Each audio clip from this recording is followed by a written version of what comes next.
We're partying through Vegas, and we're in a stolen car. 4 pounds of heroin in the car. It's like 3 a.m. I'm like, hey, bro, like, let me drive.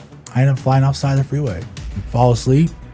It flips. I land on the hood. There's the windshield sticking out of me. I roll out. There's stuff all over the freeway. Drugs everywhere? Everywhere. And it's dark. I have no idea where I'm at. So I run straight out. I run into the barbed wire, pull the barbed wire out my chin. I get to this truck stop, and I sat in that truck for about 3 hours. Knock, knock, knock. Come out. Oh, they had you in there? They found you?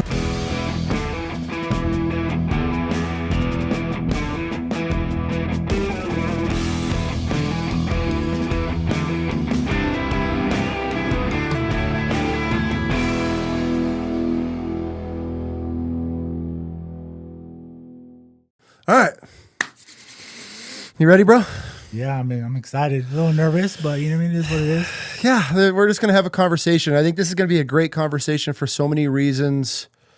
One, obviously, breaking a stigma of guys that have been in the system. So I guess just an intro for you.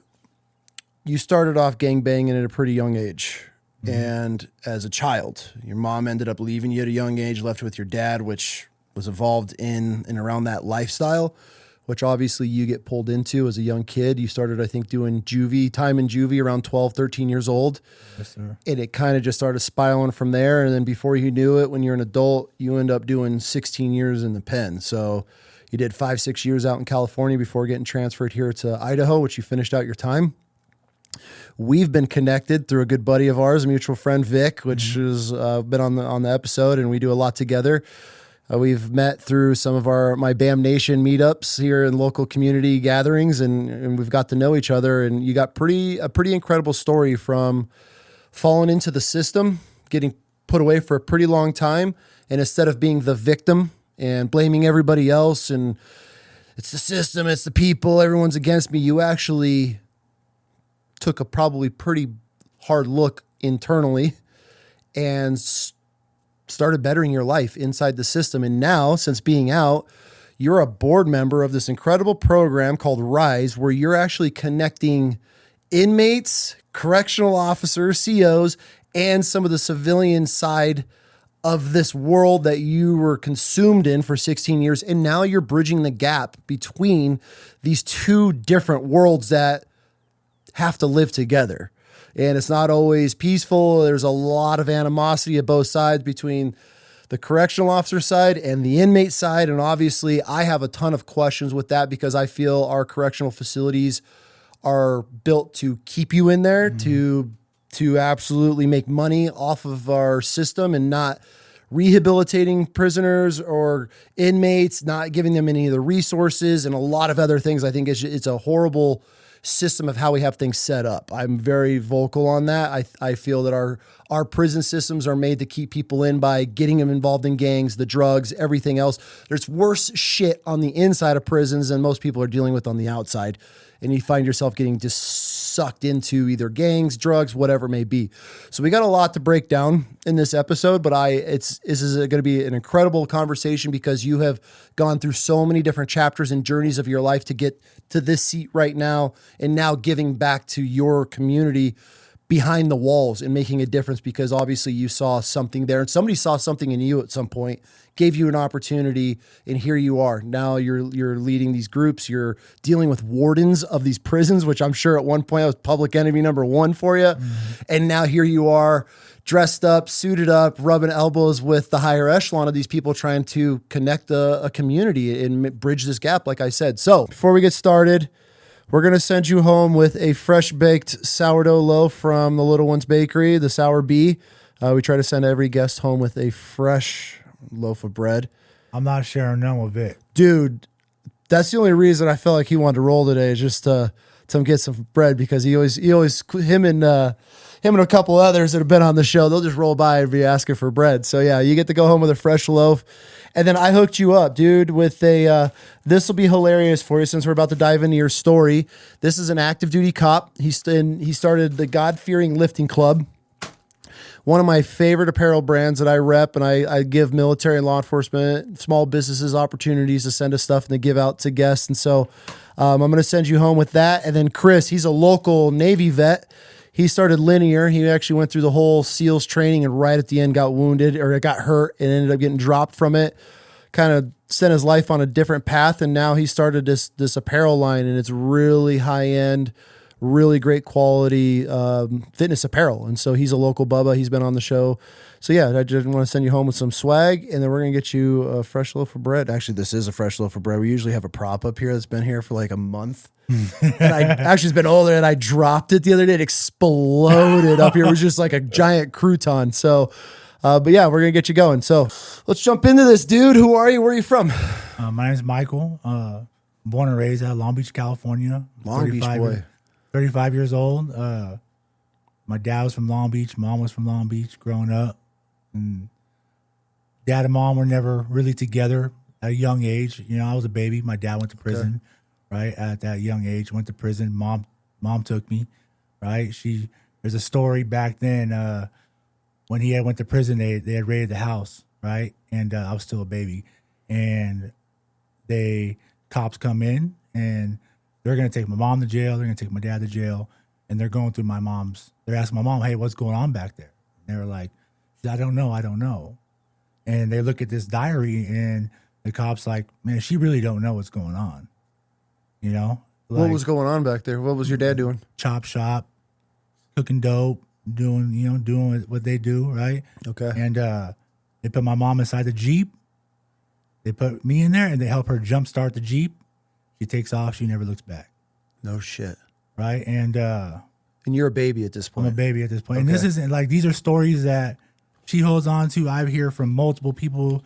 My mom's a Long Beach girl. She hasn't been in Long Beach for years, but my mom's a Long Beach girl, you know, and that story stuck with me forever, you know.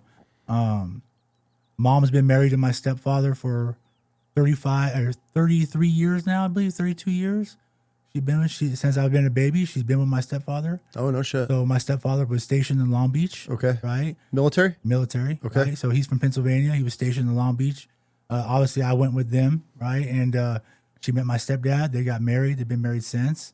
And while they still have the naval station in Long Beach, they lived there. But when my dad got out of prison, like, obviously as a kid, that's my dad. Okay.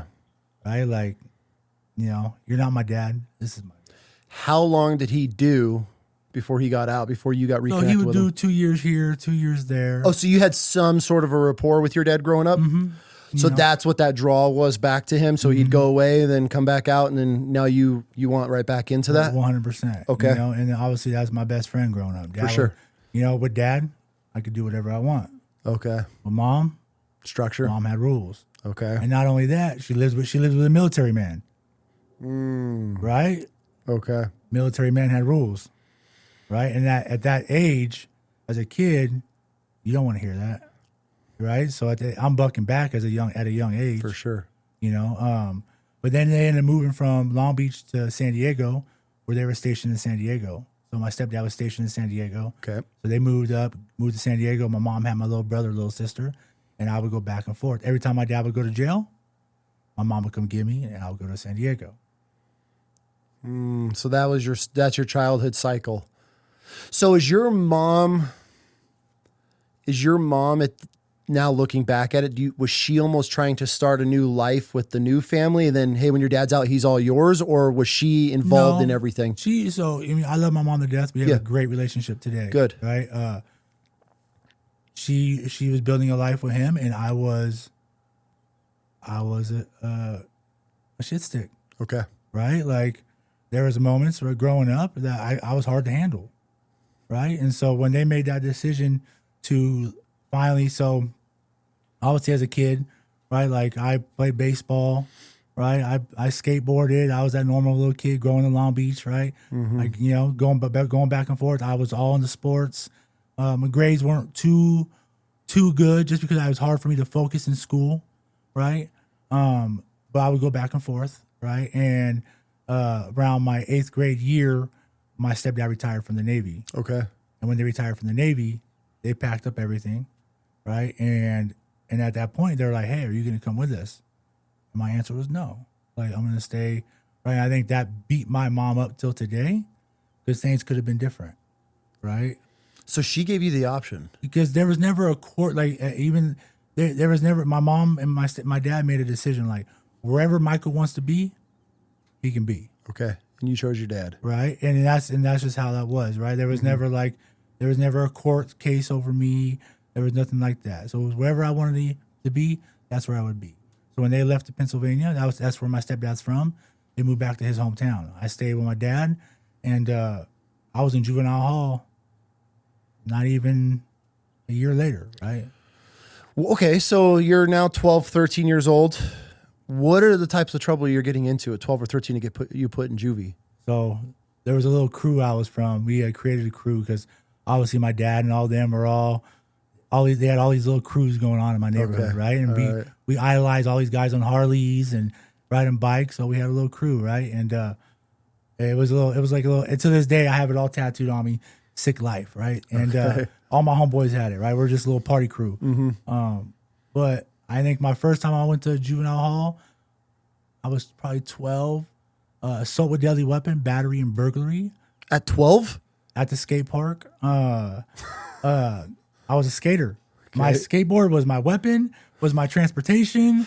It was, you know what I mean? I was a little fighter. We would get drunk, and I had hit this guy over the head with a skateboard, robbed him, and then they came to my school that next day, and I ended up going to juvenile hall for assault with deadly weapon, battery, and burglary. No shit. At 12 years old. That didn't scare you? It was just natural. Like, that's where I'm from. Like, you grew up like that. You're also watching your dad do this cycle your whole entire life, so it's probably not a drastic, oh my God, I'm in trouble, my life's over. And you're just, okay, this is well, I watched my dad do it my whole entire life. Well, in the neighborhood I grew up in, it's a violent neighborhood. Okay. Right? Like, Long Beach is a violent city. Long Beach is a racial city, a violent city. Like, you have everything where I live. Right? And then, like, so at a young age, you're either a victim or a suspect. And so naturally you just get sucked into this. Mm-hmm. So is your dad around a lot now that you're living with him? No. So dad was my best friend, though. You know what I mean? Yeah. So dad was that guy. If I call him at 2 in the morning and me and my homeboys were, in a rumble and we're taking off somewhere, I call dad. Dad's showing up in the truck and we're all hopping in the back. So with him in and out, obviously not just at home, did you find yourself, because him obviously periods of life of being absent, even though you love your dad, he just gone for a little bit, doing whatever he's doing, was the gang life, the brotherhood or that mentorship of older guys being around, is that kind of what sucked you into that? Oh, 100%. So, I mean, there was a moment, right? We lived in Long Beach off 10th and Belmont, and people that are going to watch this still know, right? And 10th and Belmont was a house that we lived in, and my dad had this little, we lived in an apartment upstairs, and when you opened the cupboard, there was a hole, and you would go down the hole, right? And that was where, like, my dad had everybody, they'd be tattooing, slanging dope, and I would always go down there. Where did the hole go? Down into, so he built like a spot where the camera, where the street, you know what I mean? Like, no shit. Yeah. And okay. So I would sneak down there, and all my dad's homeboys, they loved me, right? Because I was very, gullible. I'm like, what's up? Yeah. Tattoos, what's up? And my dad would always be like, no. Like, I'm like, hey, all right. So my dad at that point, he didn't want none of that for me. For sure. I mean, he was never flashing drugs in front of my face. My dad never did that. And that's one thing that I'll speak on tough. He never wanted that for me. But everyone around him, you know what I mean? So there was a moment where I, at a young age, my dad was gone and one of his homeboys showed up and I was like, what's up? When are you going to let me hang out with you? You know what I mean? He's like, well, get in the car. I'm like, cool. And I'm probably 13 and probably not even that night, I'm doing lines of dope. And, no shit. And so, and that's behind my dad's back. For sure. Obviously dad didn't want that. And my dad was one of those guys, if we found out, we would put hands on that dude. You know what I mean? So you're just bouncing around now. Now that you're getting accepted into with these older men and you're watching their lifestyle. So now Slinging dope, fighting, out, just banging on the streets. This is just life for you. Yeah, and I'm going in and out of juvenile hall. Like I grew up in a city where it's a very racial city. When you go to juvenile hall where I'm from, right? When you go to LA County Juvenile Hall, What's that like? you walk into that place. It's first off, they always say if you can make it in LA County Jail, you can make it anywhere. That's a lie. If you can make it in LA County Juvenile Hall as a white boy, you can make it anywhere. Why? What's so tough about it for you? You're a victim. Are you? 100%. Are they just fights every day, or You're what? the only white boy. You hit a section. Every single individual in there is they're young, right? And there's no rules, right? And you're the only white boy in that place. That's it. You'll be lucky to see another one. No shit. When you get to prison, it's a little different. You'll see plenty. But LA County Juvenile Hall, no. So what's a day in the life like being in Juvie in LA County Juvenile Hall at 13, 14 years old? Lots of wanting to take your shoes, wanting to locking legs, or you mean who? And when I say locking legs, like fighting. You mean like every single person wants to test you. I mean like you're locking legs with every single. And then my last name was Nappi. As a white boy, there's certain people don't like the name Nappi is not right. Like I had it rough. So and then you obviously don't want to be a victim, right? I never want to be a victim. And I'll tell you right now, at that age, like I never really I've been fighting, but with weapons, like in there you're fighting with your hands. You're learning how to fight, constantly fighting. And that wasn't enough for you to get out and be like, yeah, fuck that, I'm not going back. No, because you get calluses, right? And then you start to build resentment and hate. Do you build any street cred as you're going in and out with your boys, or does it not count in the juvenile world? Well, I mean, you're getting out of jail, and people were like, "You're in juvenile hall, cool." Like, well, I was hanging out with older guys at that time, so they're like, "Oh, whatever." Yeah. You know. So how long did that go on for? I was in and out of juvenile hall my whole. No shit.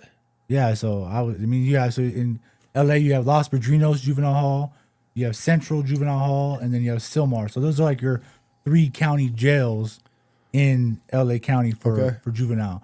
And then it goes to camps. So then you have camps all over LA. What are the camps like? So camps are like your prison.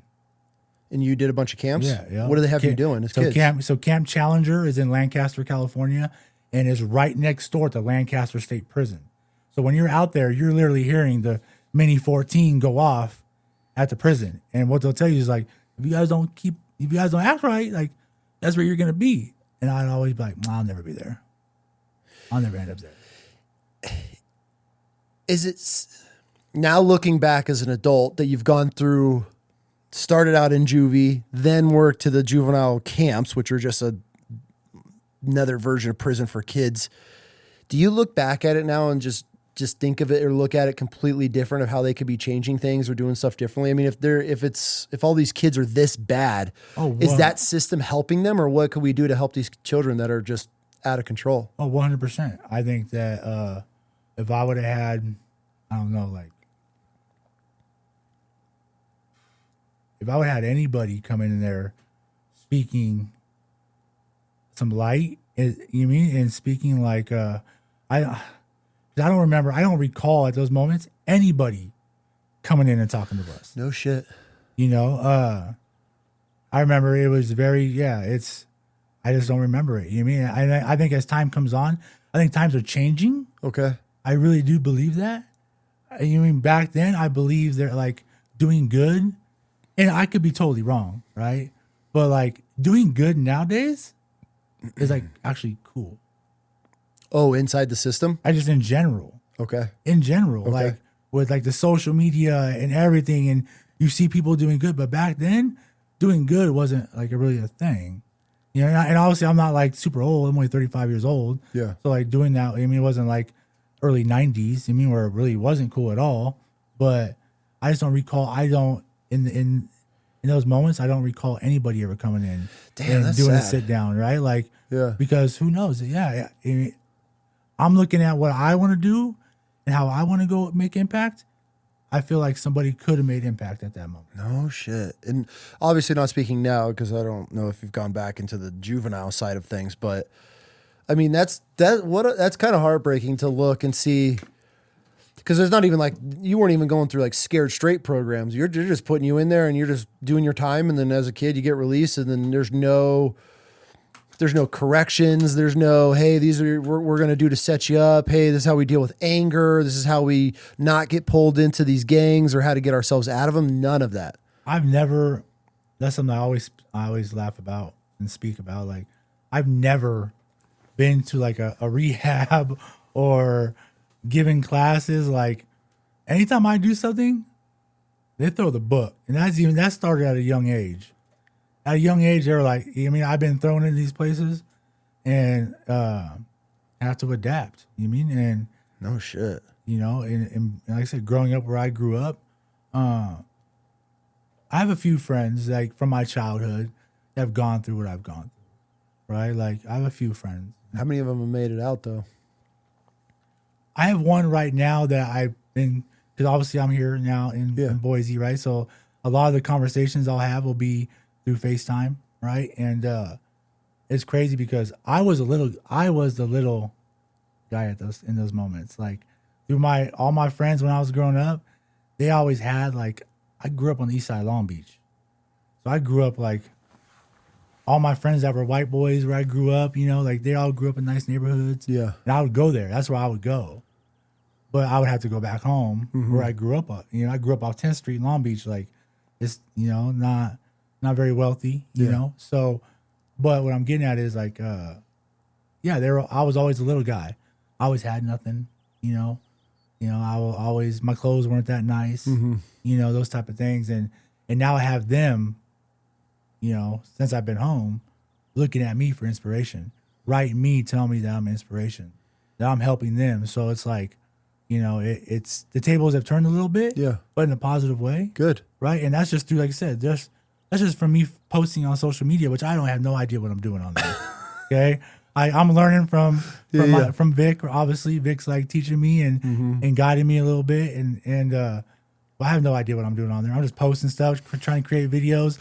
But it's working because I have people reaching out to me saying that are from my childhood and be like, man, like, I never would have thought, you know? So I have a friend, my friend Dylan, he grew up like I did, right? And he hits me up all the time and he's doing good. And he actually wants to come out here and see what this is all about, you know? So like, there are people that have gone through what I've gone through from my childhood. Yep.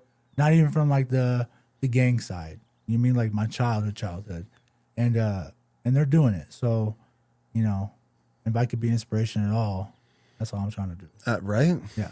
And it's such an incredible thing to do, to have people watch. Well, having people watch you and reach out also motivates the hell out of you, because there's going to be the times where you're like, man, am I even helping? Is anybody even seeing any of it? And then you'll get the random DM from some guy watched you since getting out, or watched you as a child to going in, disappearing for a while. Then now they're seeing your face again, and seeing the success and everything that you're doing now is probably a pretty awesome feeling, and help motivate to keep doing what you're doing. Because I mean, obviously whenever you start anything, it's a grind. It can be pretty lonely and frustrating. And so, yeah, I'm sure that stuff helps a lot when it comes to being able to keep the mission going and keep you motivated. Well, definitely. I think that, well, people ask like, why do we do these, or why do we go through the struggles, or, you know, deal with people, you know, I had somebody the other day reach out and they were like, oh, like, you're good for me. I'm like, no, that's not I'm here. Nope. I'll reach your hand,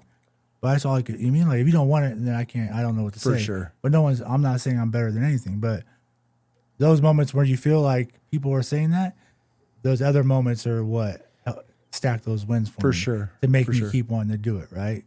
So yeah, 100%. So you do your stints through Juvie, in and out, until obviously you become of a legal age, adult age. What got you caught up at first? What do you? I guess. Yeah. So what got you caught up from in and out of the system as a juvenile? You didn't learn any of the lessons from 12, 13 to 18. When was that oh shit moment that got you put away for a bit? Well, my dad was actually already in prison. Okay. So my dad was in prison doing time, and I was out in Long Beach by myself. What age?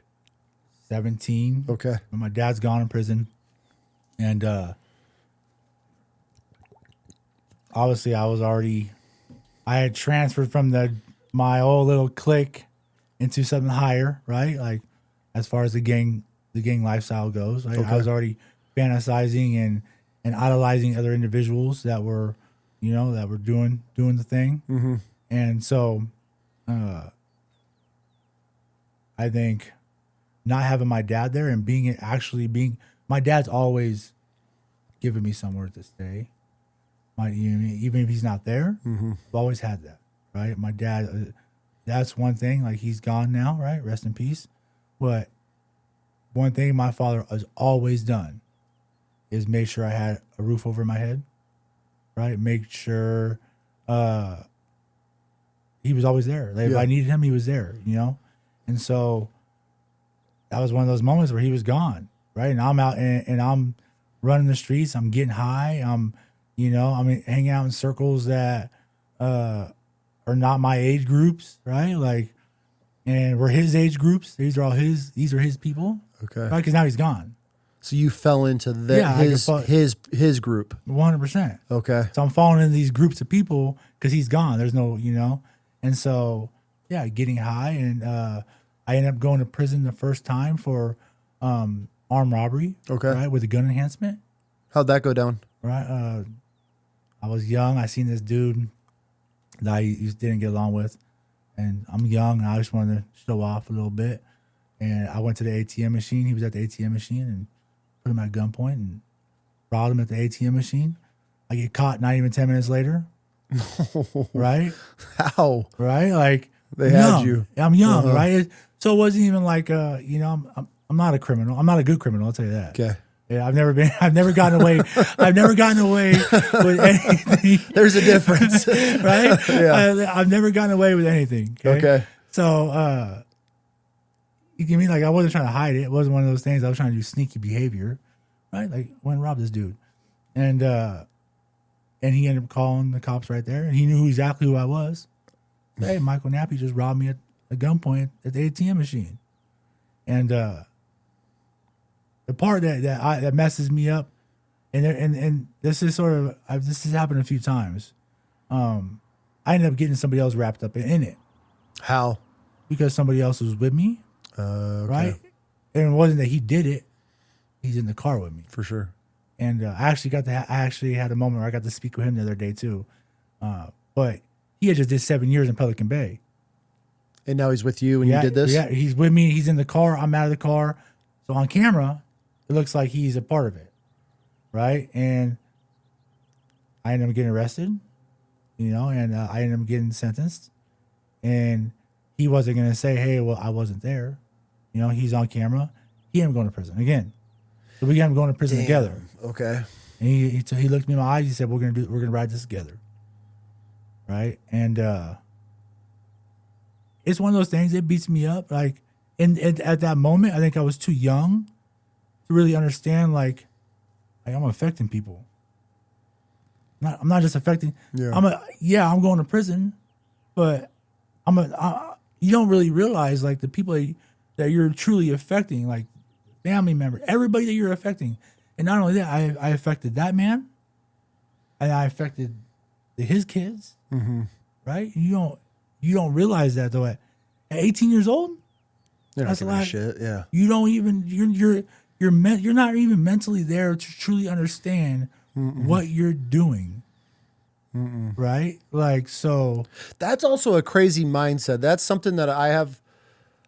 Not a hard time wrapping my head around. I'll do it like my military boys, right? If they call, hey, I got a berry bot, cool, I'm on my way.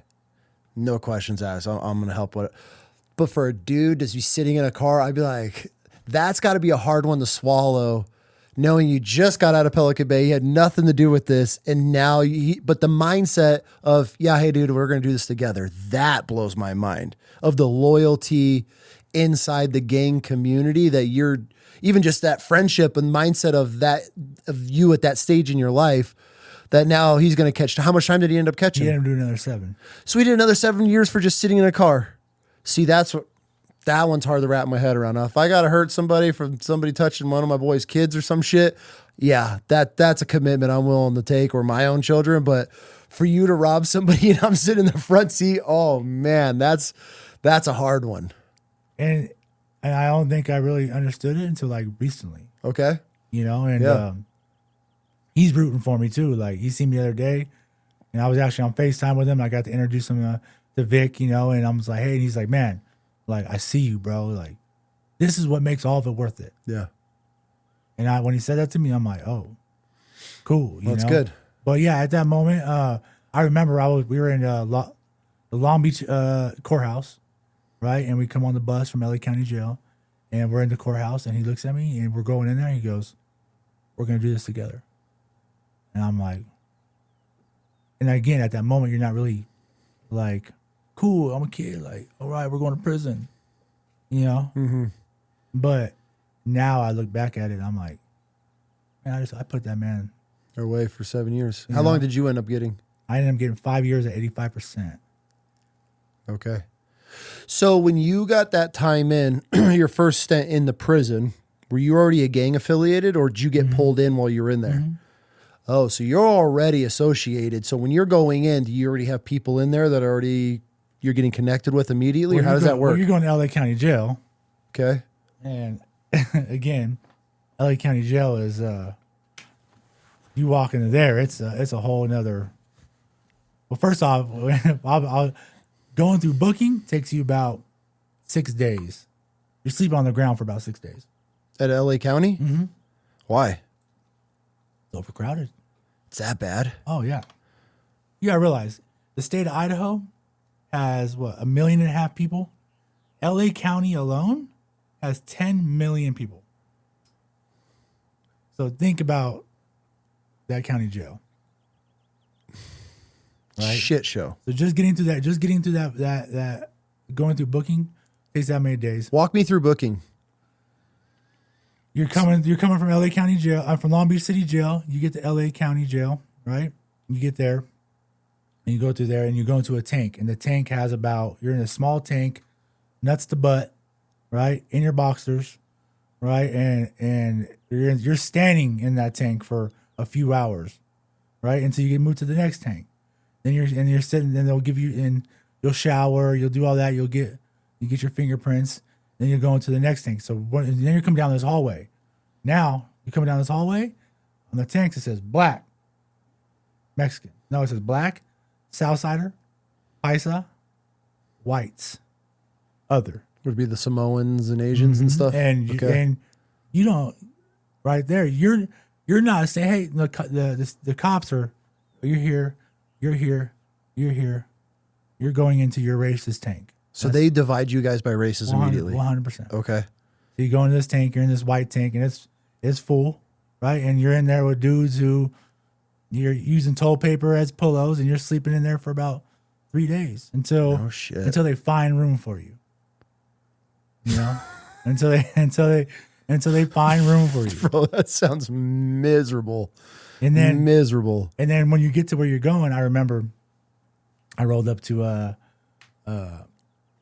where was it at?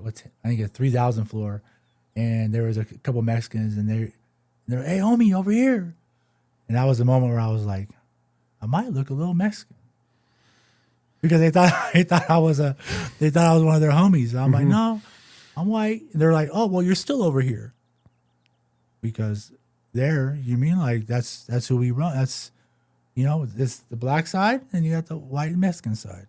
Oh no shit. And they're about one white boy to every few hundred Mexicans. I didn't know that the Mexicans and the whites were kind of commingled in certain prisons like that. I thought there was hard lines drawn. Oh no, we share the same side of the day room. Yeah. Really? Mm-hmm. That's interesting. How does that feel, I guess, going in there knowing obviously you're rolling with the brotherhood at this point? Did you know that's what it was like going in there, or was that kind of weird and you had to learn that you guys were cool? Now, are you guys cool, the Mexicans and the whites, commingle is there still some lines divided there, or if it pops off with the blacks and the Mexicans, the whites are backing it, or you letting them take care of that? How does that work? Those are our partners. Yeah. Yeah. I mean, obviously everywhere you go, there's things that For sure. that none of us know. Right. And I mean, some of it's none of my business. Mm-hmm. You mean, but I mean, I'll be straight. I get along with Mexicans sometimes better than I do white guys, just because that's how I grew up. For sure. You know? So, well, yeah, we run the same type of program. We're up early, right? That's where that discipline, that structure comes from, right? Mm-hmm. Like that I use even today in my everyday life. You know, up at 4 o'clock in the morning, right? We're clean. You know, if your stuff's not on point, like, you know, you're being addressed, right? It goes hand in hand. You know, so, you know, not everyone's like that. Is that hard to deal with when, let's say, you are an inmate on the inside and you have this routine, a structure, you're trying to live somewhat of a controlled life inside the walls? Do you guys have a hard time commingling with guys that are just in there being the victim and woe is me and they just go about their life? Do you guys try to separate yourselves, or is it just everybody have to live together like that? Well, I mean, I think that in California, when I was there, it was a little different. Okay, why? Because any white dude that comes to your tier is your responsibility. You see a white guy there, you're like giving him a hug Okay. because it's ghost. Yeah, it's that right? bad, huh? Well, but it's still our responsibility. I mean, there it's very, you know, you don't see many. So like if you're on the yard and a white guy comes, no matter what it is, he's your responsibility. So I think there at that type of deal, like, and not everyone is clean, right? So and not everybody's running the same program as you, but there you have no choice. Like, this is what it is. This is what we're doing. This is how we fall in line. Either get with the program or the program gets with you. Okay, so that's one of my biggest problems that I have as a civilian looking into the prison system. Let's say I am not a gang affiliate. I just fuck up and end up in prison, right? Whatever that may be. I'm sure you've heard a million scenarios. If, let's say, old Bam here ends up inside of prison and I don't want to gang affiliate with anybody or associate with anybody, is that even possible? Yeah, here in the state of Idaho. Not in California, though? No. Why? Is that a problem, too? Because, I mean, if you're a white boy, we need you. I mean, that's, you know what I mean? Like that's how it is. I mean, Okay, so what happens if a white dude comes in and they don't want anything to do with any of it? They're on their own? there's no such thing as being on your own. In prison? Not in California. How then? So you're 100% getting pulled into a group. You're part of the group. No What matter happens if they fight it? And then They get checked? pretty much. No shit. I mean, that's just the way it is. That's just the way it's been that way for hundreds of years. For sure. And there's rules and there's things obviously that that I don't even know about. You know what I mean? That It's just the way it's just the life the way inside. it is. And to be straight up with you, like, I'm blessed that, you know, fast forwarding into Idaho, like when I did get arrested, I'm super blessed that I didn't go back to prison in California. Because I would not be sitting here with you. I would not be sitting right here with you if that was the case. Right? And when we get to that point, I'll share, like, yeah, there's you're sometimes you're stuck in an illusion when you're there. In the California one? Yeah, in California. I think California in general, I love where I'm from. I love Long Beach. It's a beautiful city, but I feel like my whole life growing up there, I lived in an illusion. Why? What makes you think it was the illusion? I was doing things and for things and people that I would never even. I was reading books and idolizing individuals that are dead, and I'm doing things for these people who are dead that I'll never even meet. I'm idolizing this philosophy and this lifestyle, right? And for people that you'll never even meet. So Are you talking you're idolizing previous gang members or dudes in prison or people on the outside? Previous gang members that you'll never meet, that you'll never see. Let's just say Adolf Hitler, right? Like, I'm doing things, right? I'm idolizing. I'm doing these things for Adolf Hitler. Really? Mm-hmm. So that's an illusion to me. For sure. right? You know, like if you would ask me a few years ago who I looked to as a leader, I could give you only negative. I could only give you people from that lifestyle. I couldn't even give you, right? Today that's changed, Yeah. right? And so I think that was a big part for me. With that lifestyle, these are just dudes that are almost, I don't want to say royalty, but you know, you drop obviously Hitler and there's a lot of other guys in that realm. So once you get into the system, these are like your idols inside these in the Aryan side of things. And this is what you guys are all trying to work for, represent, and keep pure and all that shit. I mean, are you completely bought into this at this point? Yeah, but I think I think the way I grew up on the east side of Long Beach. So I'll be on, like the way I grew up, we're not like I wasn't like your normal person you see on National Geographic. Like we were gang, like we're from the neighborhood, we're from the hood. Okay. So like any white boy where I'm from that has like the tattoos we have, like we were gang members. You know what I mean? Like we move different, right? Like we have our dickies are creased up, we're wearing Chucks, long socks. Okay. You know, Ben Davis shirts, and we're white boys. Mm-hmm. You know what I mean? Like that was just the way it's the culture. I speak on culture a lot, right? For sure. And I think coming here, actually, I never even realized it. I got to go to Caldwell the other day, right? And like, I didn't even know that was a thing. No, but I really didn't, right? And like, because I've only been here in Boise, right? Yep. And so going into Caldwell, like, it's a real culture thing, right? And like, to me, it opened my eyes a little bit. I didn't know Idaho even had anything like that. Culture, flavor. Well, yeah, like, and so, because I met a lot of dudes in prison here that were like, oh, like, this is how it is where I'm from, Caldwell. And I'm like, okay, sure. Right? Like, can't be like that in Idaho. Well, going there, it opened my eyes a little bit. Right? And I like culture. I like being able to go places where there's a deep culture root somewhere. For sure. Right? So, like, where I'm from, it's like that. Yeah. You know? And so, I think that's how it is with my homies. We have a lot of culture to us. What was one of the worst fights you got into in California? I think the last one where I ended up going to Corcoran Shoot. I was in High Desert State Prison. I was in High Desert State Prison on a level 4, 180. So level 4, 180 is, I got there. I was actually out of state in Arizona. Right? I was in Arizona. We ended up having a big old little shindig. Right? I ended up getting this tattoo on top of my head at 18 years old. Right? When mom said, don't get no tattoos on your face or your neck. And I was like, all right. So I did the head. Okay. Right? And then I sent her a picture, and in the picture, I leaned my head back just a little bit so she couldn't see the head tattoo. And she was like, man, I think I see something on top of your head. Like, what is it?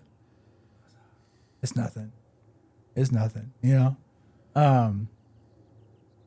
But yeah, it's one of my biggest insecurities today, having this tattoo.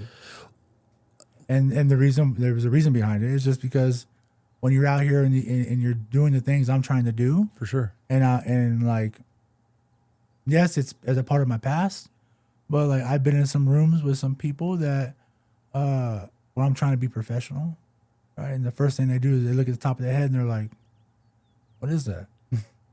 Yeah, I mean, I guess rocking that, it draws a hard line. Well, I mean, I have a lot of them in my body, Yeah. right? So, but I think presentation is everything. First impression is everything, right? I know tattoos are a thing out here, right? Like everybody has tattoos now, but some that are offensive right off the bat.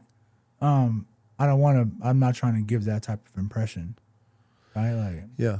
Is it So- well? Okay, so on that real quick, then I want to get back to the like a big altercation you've been in. Going to prison and having obviously a Swazi blasted on your head, does that make you a target?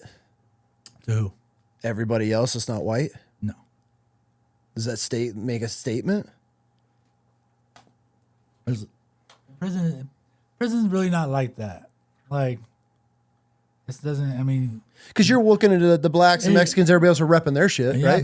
they just they do them, we do us, and then there's a respect. So that's more frowned upon on the civilian side, on the outside world. 100%. And people in prison, it's natural. You'll see people with cultural tattoos, Aztec stuff. You'll see blacks with their stuff, and so they'll see us with us. To them, it's natural. But yeah, out here, it's more of a shock and awe for these people. Because have you had any run-ins with anybody on the outside world when they saw that? Did they have beef with it, or is it just one of those respect things? No, I don't. I haven't had. I've been out like 70 days. Yeah, I've been out of prison 70 days after 10 years straight.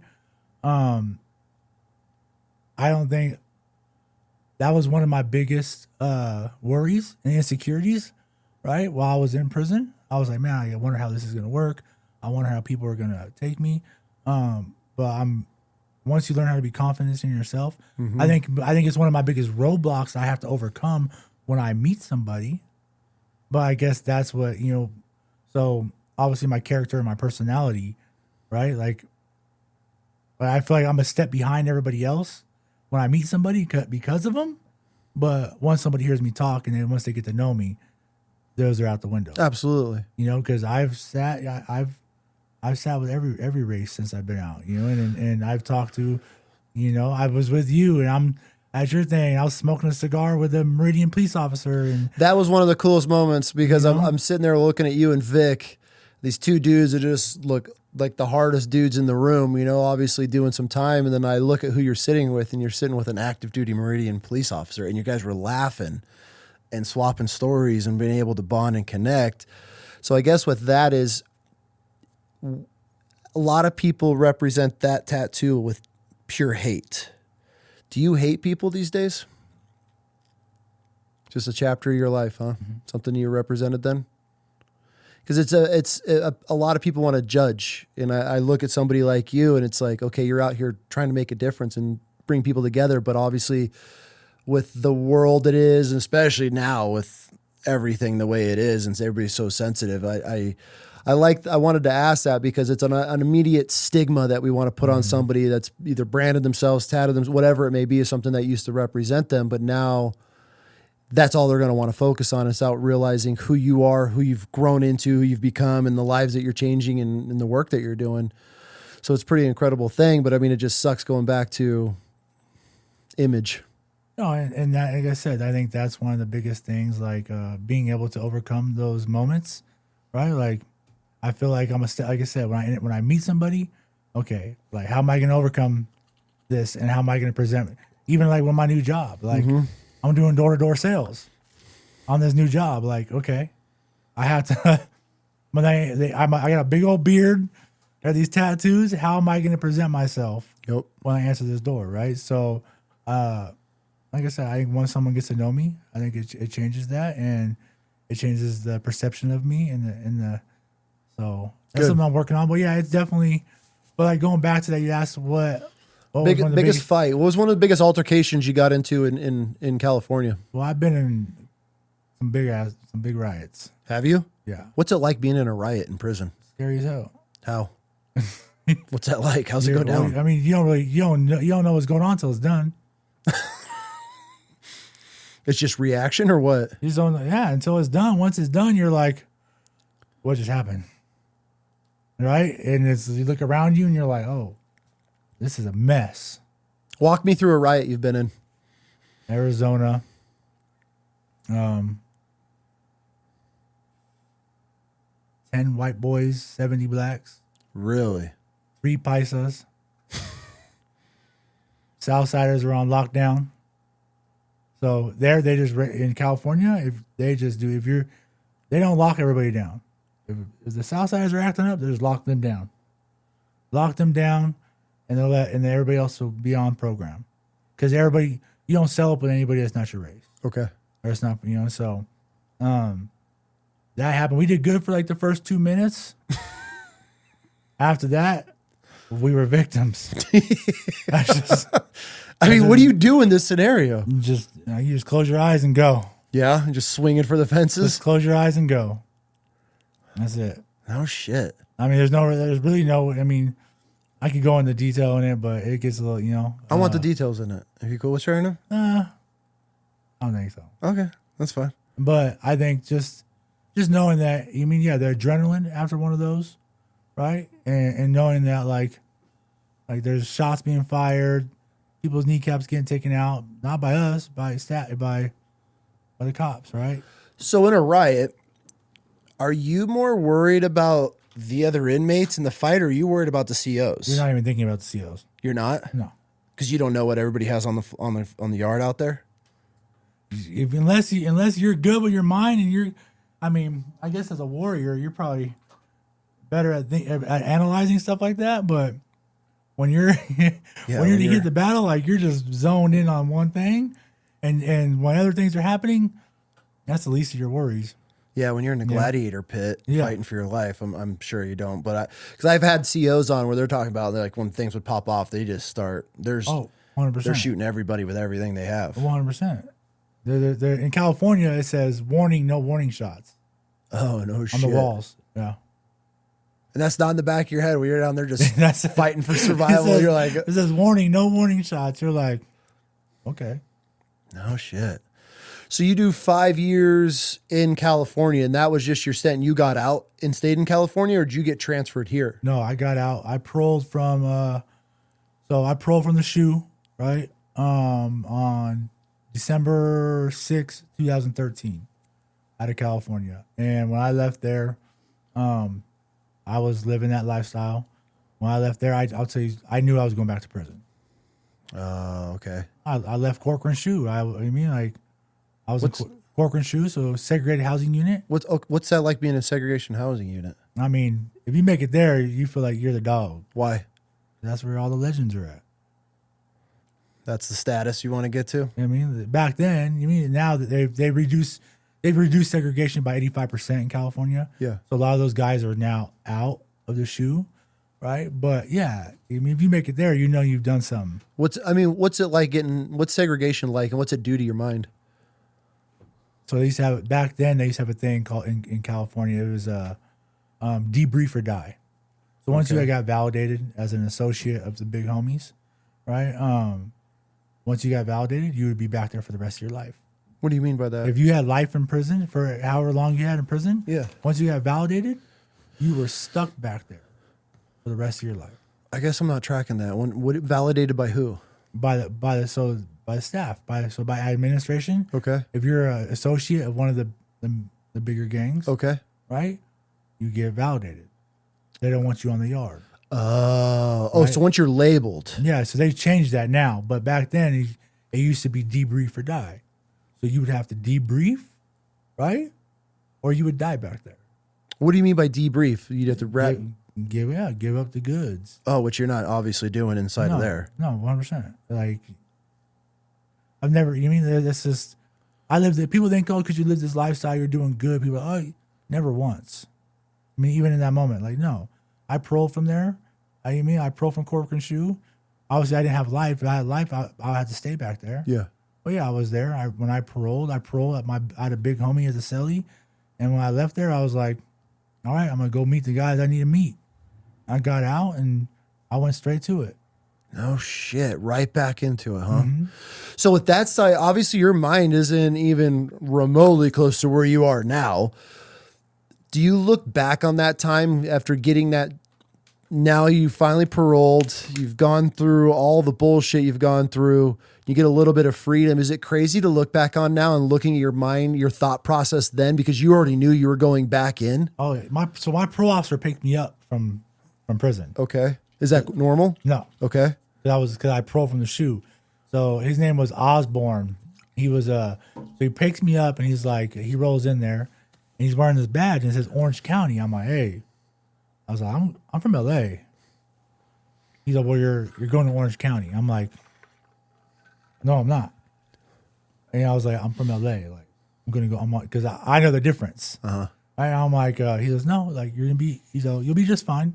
You could be in Long Beach and be on Orange County parole. I'm like, so he drives me back to his office. I get to his office and we go through it, pictures, right? I'm like, and now I got all these, political tattoos, and I go through that, and he goes, hey, I'm gonna drive you to your house and drop you off. I'm like, cool. So he drives me to Long Beach, And we get to my house, right? And my dad lives in the heart at that moment of Cambodia town.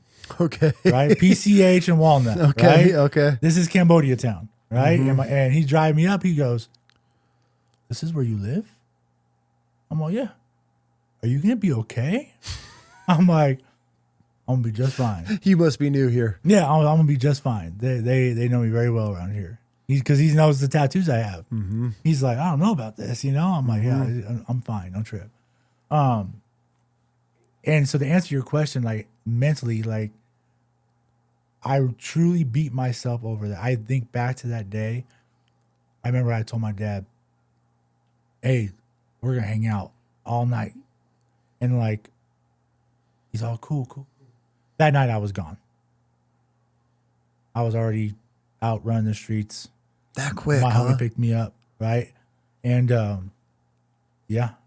Is it crazy to think, it's something that blows my mind of how quick guys that get released from the system get sucked right back into their old ways within, I mean, you're talking hours. Mm-hmm. You're right back to banging again.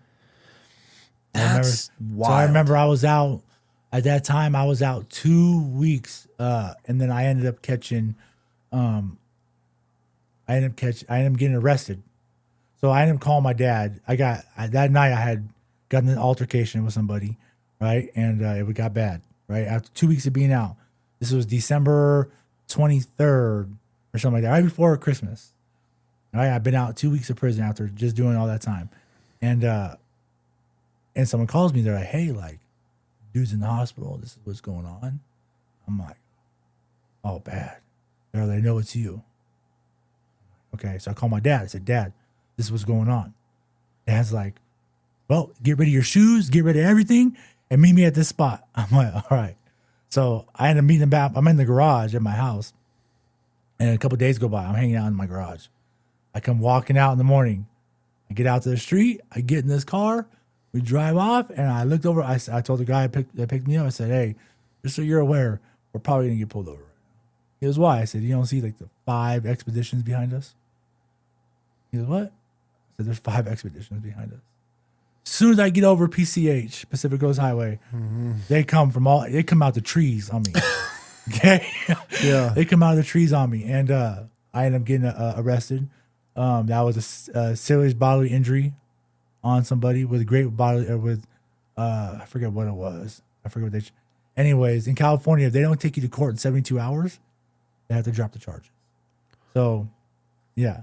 So they dropped the charge. I'm in Long Beach City Jail. They dropped the charges in 72 hours, right? And they sent me to LA County Jail because I was on parole still. So then my parole officer comes. He's like, "Man," he goes, I told you 2 things. I said, "What was that?" He goes, "I told you no shooting up no dope, and don't be fucking shooting at nobody or beating anybody up. And you did one of them." I'm like, "Well," he's like, "I'm gonna continue on. I'm gonna continue on parole." So that's called COP in California. Continue on parole. So I continued on parole. Oh, so you got lucky. Yeah, you let me out, right? And I went back to my house because my dad lives with my dad's girlfriend's mom. Okay. Her name was Jean, old Scottish lady, and God bless her soul, right? I love her to death. She loved me. Okay. But at that moment, she was like, "Yeah, Michael can't be staying here. He's a loose cannon," you know? And so I didn't get to go back there. So I called one of my homeboys and said, "Hey, like, I need somewhere to go." And from there, it was instantly bad after that. I go to the house to get there, and from there, I was running and gunning, selling dope. You know what I mean? It was Are bad. you using at this point? From that day on. Oh, really?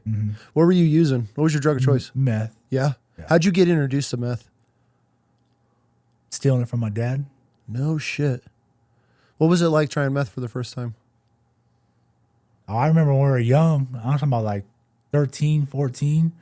We would do it, and me and my homeboys, we would walk all Long Beach and just steal, Walk the strip? walk the streets, find people to fight and steal. Like it was At 13, 14 on meth? That's insane to me. That is wild. And yeah, I used to steal it. I used to steal it out of my dad. My dad had these shoes. I remember he used to put it in his tongue, and my homeboys knew. Everybody knew my dad, you know what I mean? And he would go, and I was going there. My dad would have these days where he'd fall asleep for like 5 days. Steal it all. And he'd wait. You ever knew you were stealing his meth? I don't know. I love my dad. I love him to death. You know what I mean? My dad had a good heart. He really did. Like, just caught up in the wrong crowd. My dad did his own thing. My dad, yeah, wrong crowd, definitely.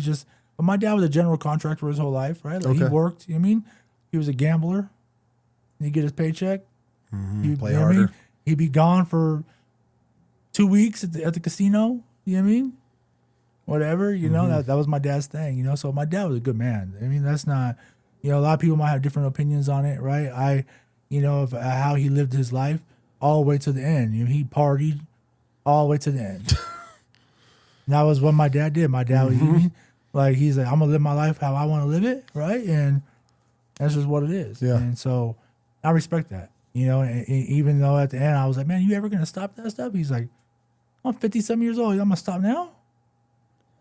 Well, got a point. I was like, whatever. You know, but damn, dude. So you start doing that at that age. Okay, so now you get lucky because they dropped the charges within 72 hours. So you're still on parole, and they call it what? What's the continue on parole? Continue on parole, which just buys you some more time. They're not putting you in the system. Do they do that because the facilities are already just max? No. So in California, it's different. Like if you're on parole and you get like a parole back then, I don't know what is going on now. Yeah, but at this time, you would do it. If you were absconding, they just put you in the.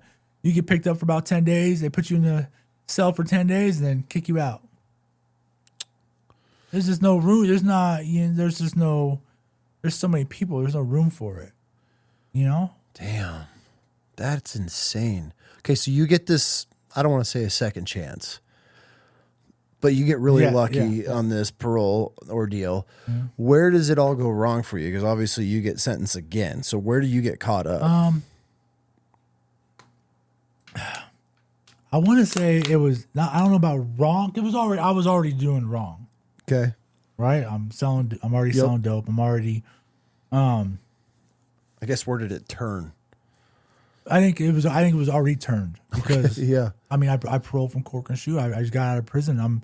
Everything that I wrote my mom all those years in prison, all the promises, right, didn't live up to not one of them. Mm-hmm. So it was already bad. It's the day I got out of prison. I'm running a gun. I got a gun on me. I'm in the car, right? Like everybody's high around me. Like I just actually looked. One of my homegirls, she's now in Arizona. She just sent me some pictures of me and her, and I was gonna send them to you. And I looked at these pictures, and I was like, I don't know if I would put these out. Why was this a stage? I look terrible. How so? Like, I look worse in these pictures than I did in my booking photo. Oh, just from the drug use and everything? Yeah, and I told her, I was like, hey, like, you let me roll around like that? like seriously, you let me roll around like that? And she's like, who would have told you anything? Nobody can tell you anything at that moment. Mm-hmm. I look. I want to see him. I'll show you. Send him to me. I want to see. I was really like embarrassed for myself. That's a good thing though, to be able to look back and just think, holy shit, that's the stage of my life that I was in at that point. So so in this moment, so this is, okay, you're right. Now to answer that question, because I'm thinking about it, there was a moment where it really changed. Okay. So we're talking about drug use. We're talking about these things. I had met my child's mother. Okay. And beautiful girl. Beautiful. Her dad is Opie from Sublime. Oh, okay. So everyone's like, oh, that's Opie from Sublime's daughter. So Opie was the DJ of Sublime. Mm-hmm. He's the one who created the Sublime Sun. All the artwork. After Brad died, he ended up creating the Long Beach Dub All Stars. Oh, so that's Opie. Okay. So that's her dad. Okay. Right? And so everyone's, oh, it's Opie's daughter. So obviously I'm like intrigued, right? And I get with her. The first night we're partying. And she's like, hey, come back over to this house. Okay. And it was in Watts. All right, we'll go over to this house in Watts. All right, I'm a white boy going to Watts, right? We get to this house, and she's like, "Oh, you get high?" I'm like, "Oh, yeah, I get high. What's up?" You know. And obviously, I'm trying to impress the girl, right? And we go into the bathroom, and she ends up pulling out this rig, and I'm like, at first, I'm like, "Hey, you." And I'm looking at her like, this girl shoots up. Like she was beautiful. Mm-hmm. I'm like, oh yeah, all the time. Never had I shot up before. Okay. That right there was the moment things went bad. Oh no! Now shit. you're doing drugs. Once you put that needle in your arm, it will change everything. Damn, and so it was almost just a peer pressure thing in a way. You just wanted to look cool, feel cool in front of this chick. Yeah, 100%. And you end up slamming heroin because of this. Meth. I've never done heroin ever in my life. Oh, so you still okay? I shot meth at that moment. So you're doing meth. You're doing lines that you're bad. You're doing bad. Once you put that meth in your arms, Different feeling. it changes the whole name to the game. Did you what was did you like it? I mean, 100%. That's the point. You're hooked. You're hooked and Started chasing. Damn, dude. And it turns you into an animal. It turns you into a straight animal. You know, you do one of those, you don't have to do nothing for 3 days. You're going. Right? And you're anything's possible. I mean, no one's safe around you. Nothing's safe around you, right? Like, so that was that moment where things changed. Damn. And so at this point, are you now chasing it? Trying to do, are you working? What do you got going on in your life now? I'm robbing cars, stealing cars, robbing people, home invasions. What's it like robbing somebody's house, going in there? As far as the feeling. I never done it sober. I can't tell. Oh, okay. Right. It's a valid point. Right. So like, when you're high, like it's an adrenaline, but you're not even in the right headspace to like think in your mind that you're taking from somebody. If you ask me right now, I would be disgusted. Right? Like you're taking from somebody. For sure. Right? Like we all hate, even in prison, we don't like jailhouse thieves. But a lot of people are in there for theft. Right? And so in prison, you're like, oh, a jailhouse thief will get the business. Like, but on the streets, on the streets, we're stealing from people's homes. Mm-hmm. Right? So it's like, yeah, but I never worked a day in my life when I got out. I was just running and gunning, hotel to hotel. I was living that life with my homeboys from my neighborhood, like, answering to certain people, right? In that moment, there was a man that came into my life, and I'll speak on him, Matthew Kane Hall. Okay. Right, and a lot of people think like he was in this negative lifestyle with me and stuff like that, but he was he was a Brazilian jiu-jitsu master. He was a model in Italy. He had a degree from UCLA. He had a contract with WWF, right? This is before anything for him, like before any of the gang stuff started for him.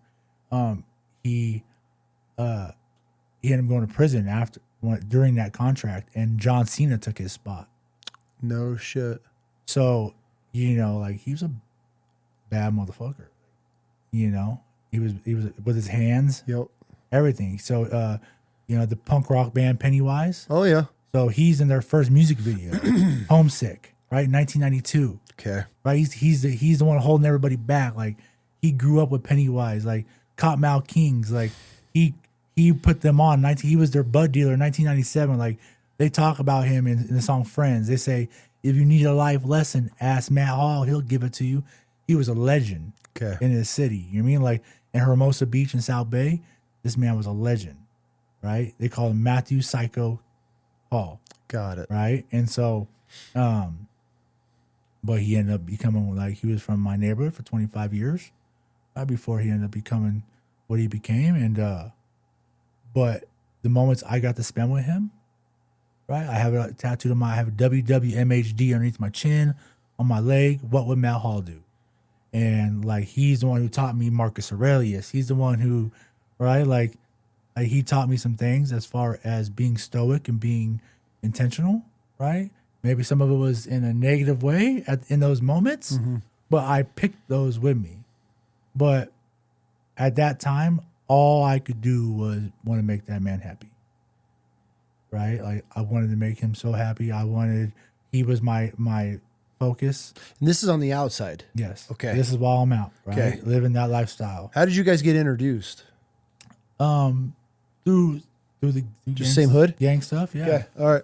And this man, he just got out. He had just paroled from Pelican Bay after 15 years, you know. Got it. Like I said, he was a legend, you know. Okay. And so all I wanted to do was make this man happy, you know. And even now with what I'm doing today, he's gone now. He's passed away. With what I'm doing today, I want to make sure him and my father are happy with him, because at the end, which I'll share with you, that's what he told me. Before he passed away, he said, all I want to see you do is do good. Everything that I taught you in a negative way, forget about it. Oh, so obviously he's changed over the years, you know, while you're in. He changed the day before he died. Oh.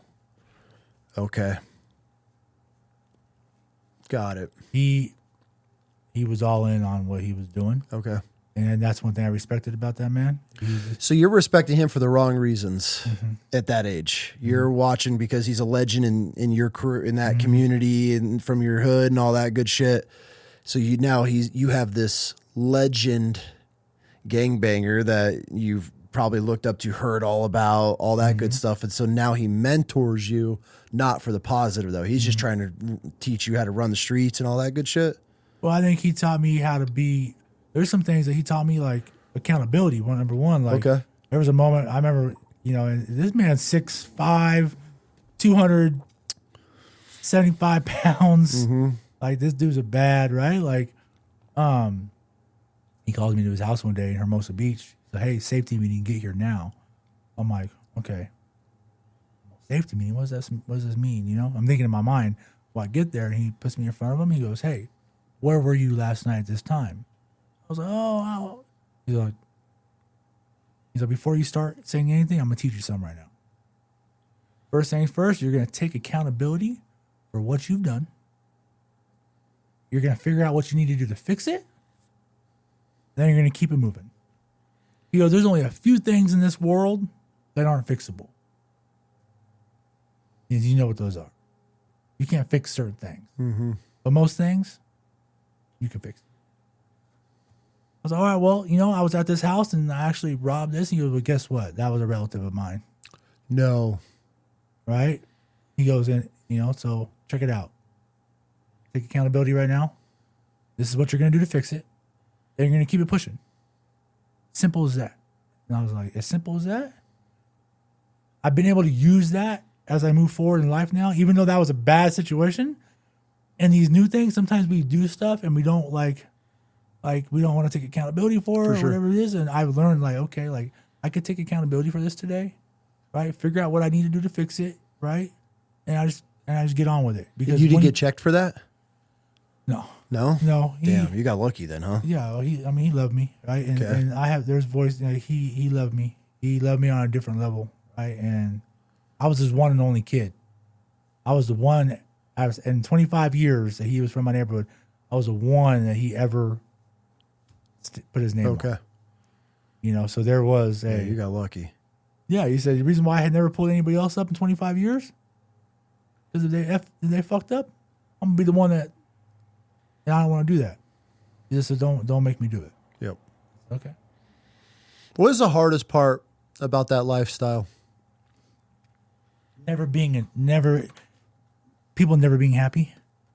No matter what, you can't ever make everybody happy. And no matter what, someone's gonna be upset. That's just what it is. Of living that gang life, just 100% misery. No one's ever, if you're trying to make one person happy and you're doing this, someone, no matter what, is going to be upset and pray on your downfall. Mm-hmm. Okay, so after this guy puts you in check, you're now bad into the drugs. You said you're slamming meth, got tied up, robbing people, straight back into it. How long have you been running now since you got released? What was this stint of on the streets? Well, I kept getting arrested a little bit for those continue on paroles. Like you said, you didn't get away with anything earlier, so yeah, you're getting caught for all this shit. Yeah, continue on paroles. About a year.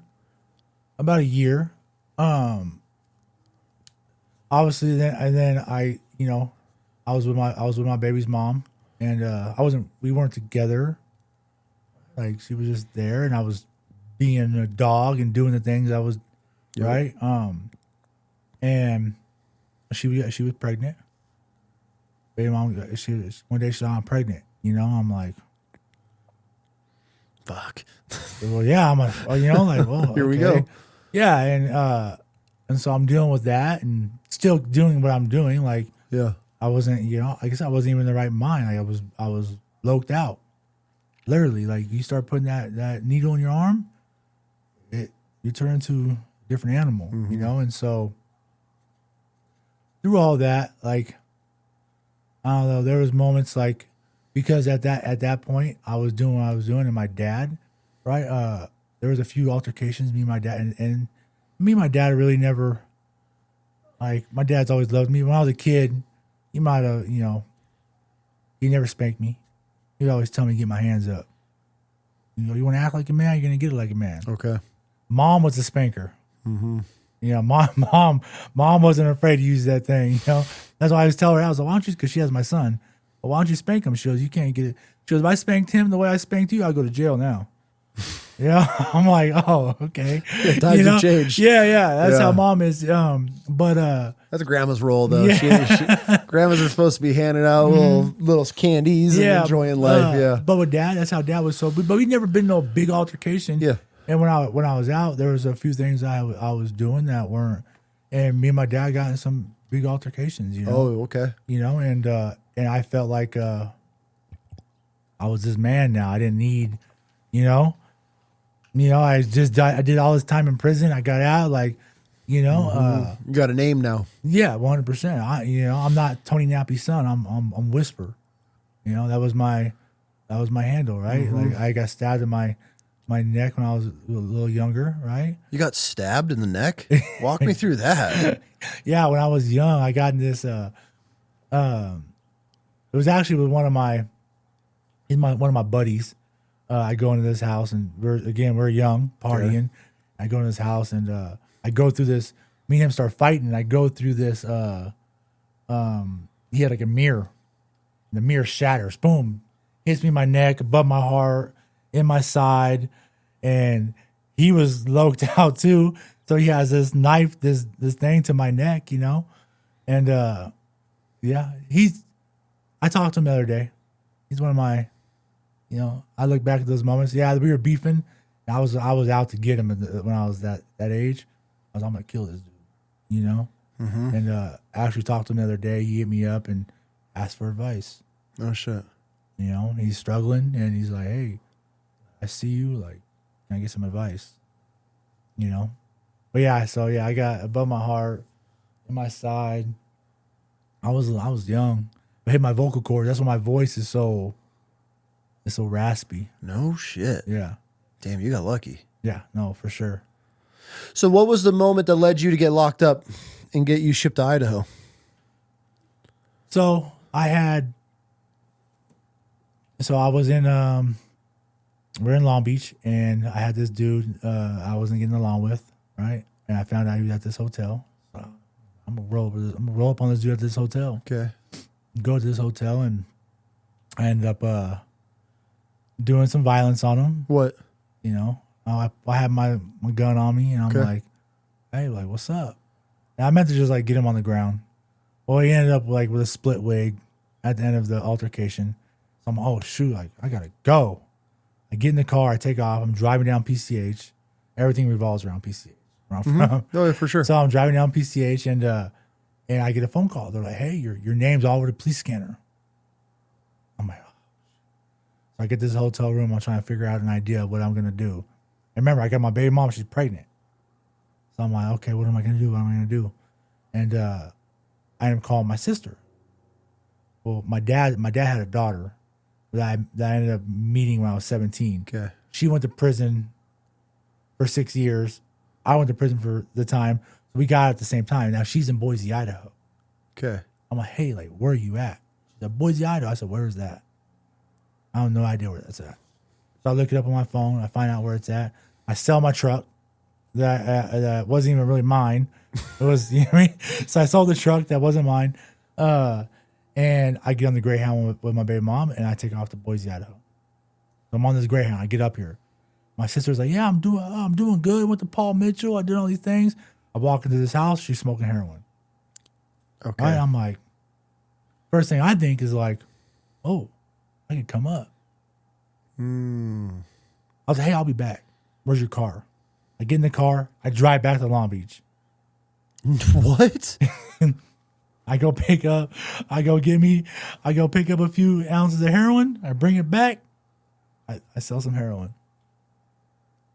Right? I'm like, oh, cool. Did that a few times. I was out here for, I don't know, maybe 25 days, whatever it was. And baby mama's still here. I get back in I end up going with somebody here. I drive down to Long Beach. Well, the reason why I left, my big homie said, hey, get out of here because of that altercation I had. Let me handle this, right? And then you could come back.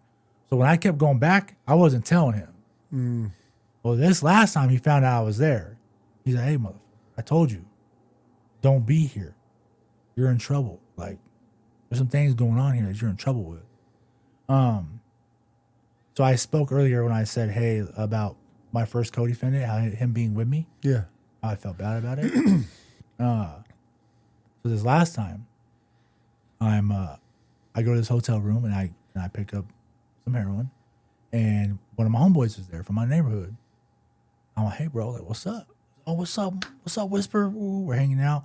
I'm like, look, bro, like, I'm going back to Boise, Idaho. Like, come with me. He's like, nah, I ain't going to Idaho. I'm like, bro, they love us up there. You know, I'm in this mindset. He's like, okay, cool. So now I got this individual in the car with me. Yes, he's a grown man. Yes, he agreed to it.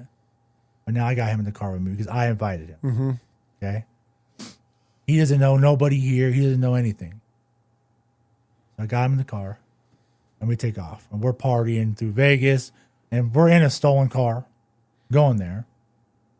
Right? I'm in a stolen car. Right? I'm in a stolen car going there. Oh, my God. You're just asking. You're doing everything right to be wrong. So I'm in this stolen car, and we have, I don't know, 4 pounds of heroin in the car, a couple pounds of meth, everything you can think of. 4 pounds of heroin? Yes. That's impressive. Okay. Yeah, I mean, I'm not thinking nothing of it. It's just in the car. I'm just yeah. like, you know, where I'm from, it's whatever. You know, we're just going. And we stop in Vegas. We're partying in Vegas, you know, doing what we do. Stop at Jackpot. And he was driving crazy. And I'm like, hey, bro, like, let me drive. Remember, I've never had a driver's license. I've wrecked every car I've ever been in. Okay?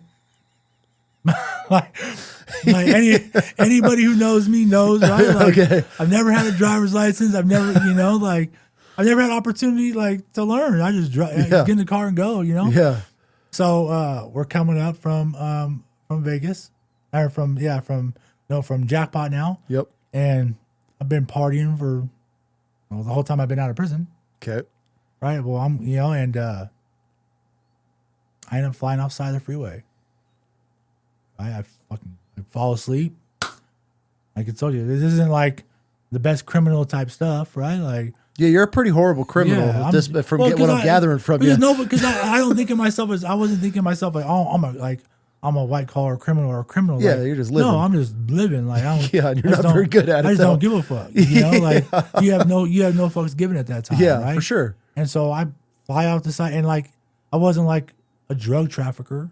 I was just bringing Trafficking drugs. Yeah, like like there's some people that like they do it for a living and they pack the cars up. Yeah. They do it like mine's in the back seat in the backpack and right like we got a bottle of Jameson in the car. God, like we're just partying, bro. You're a cop's wet dream is what you are driving down the highway. I fly off the side of the freeway, right, in this hatchback that's stolen. Okay, it flips right and it goes a few times. I land on the hood. I get out of the car. I roll out, and the windshield's sticking out my right chest. There, the windshield's sticking out of me, and I'm like, all right. So I get up. I look around. It's like 3 a.m, and people are like, hey. I'm like, so I start running, and my homie's like, help. So I go back, hit the seatbelt, and pull my homie out the car. Right at that point, I'm like, all right, it's every man for himself. Okay.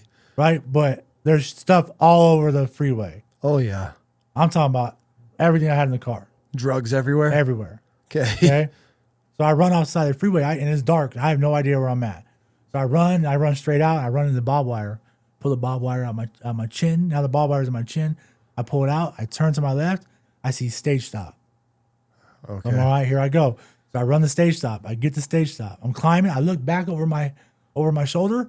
There's like 5 ambulance, cop cars, everything. Right. And you're just running. And I'm running. All right. I get to this truck stop. I open the truck door.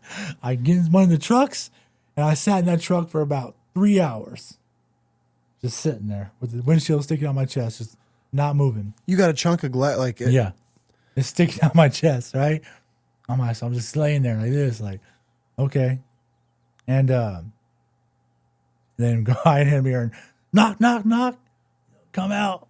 Oh, they had you in there? They found you? They found me in the truck, right? No shit. So I come out and they're like, hands up, I'm like, you're in the, I wasn't down there, No way, I wasn't me. You're all tore up. Yeah, I was tore up. And so they put me in the cop car, and I go to the hospital. I'm at the hospital, and I remember them saying, tell us where it was coming from and tell us where it was going. At that moment, I was like, oh, they found the drugs. I still didn't know where I was at. I still didn't know what was going on. I have no idea what you're talking about, So then they stitched me up, do all that. I ended up going to Ada County Jail. I'm in 1500, which is max. They sent me straight to max. Ada County Jail. I fall asleep. I wake up. I hear in the vent. So you're talking through the vents to your neighbor. So I remember the neighbor being like, hey, bro, man, seen you on the news. I said, oh, yeah. He said, you're probably going to get like 50 years. I said, for what? He's like, bro, they don't play with heroin around here. I'm like, no. Oh, no. Yeah, I'm like, what did I get myself into? And through that journey, I sat max there at Ada County Jail for a long time. They were offering me 20 years plus 20 years for a long time.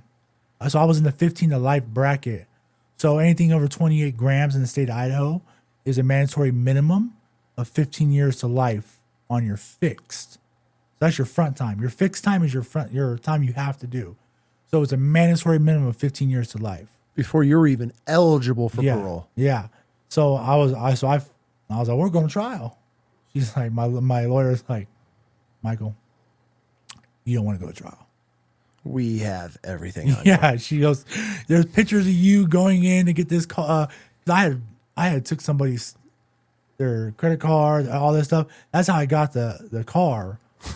I went into the rent-a-car place, right? But you can see the picture of me getting the rent-a-car with the other guy's ID, right? Like, it was just, right? Bro, you're just leaving breadcrumbs everywhere. everywhere. 100%. So, I'm just giving it to him, But you're not listening. At that time, I'm like, yeah, you're trying to survive. I'm not going back to prison. Yeah. It's not even a thing. I'm not even worried about that. Like, this is. Yeah, this is the least of your worries. That's the least of your worries at that moment. You're just going, right?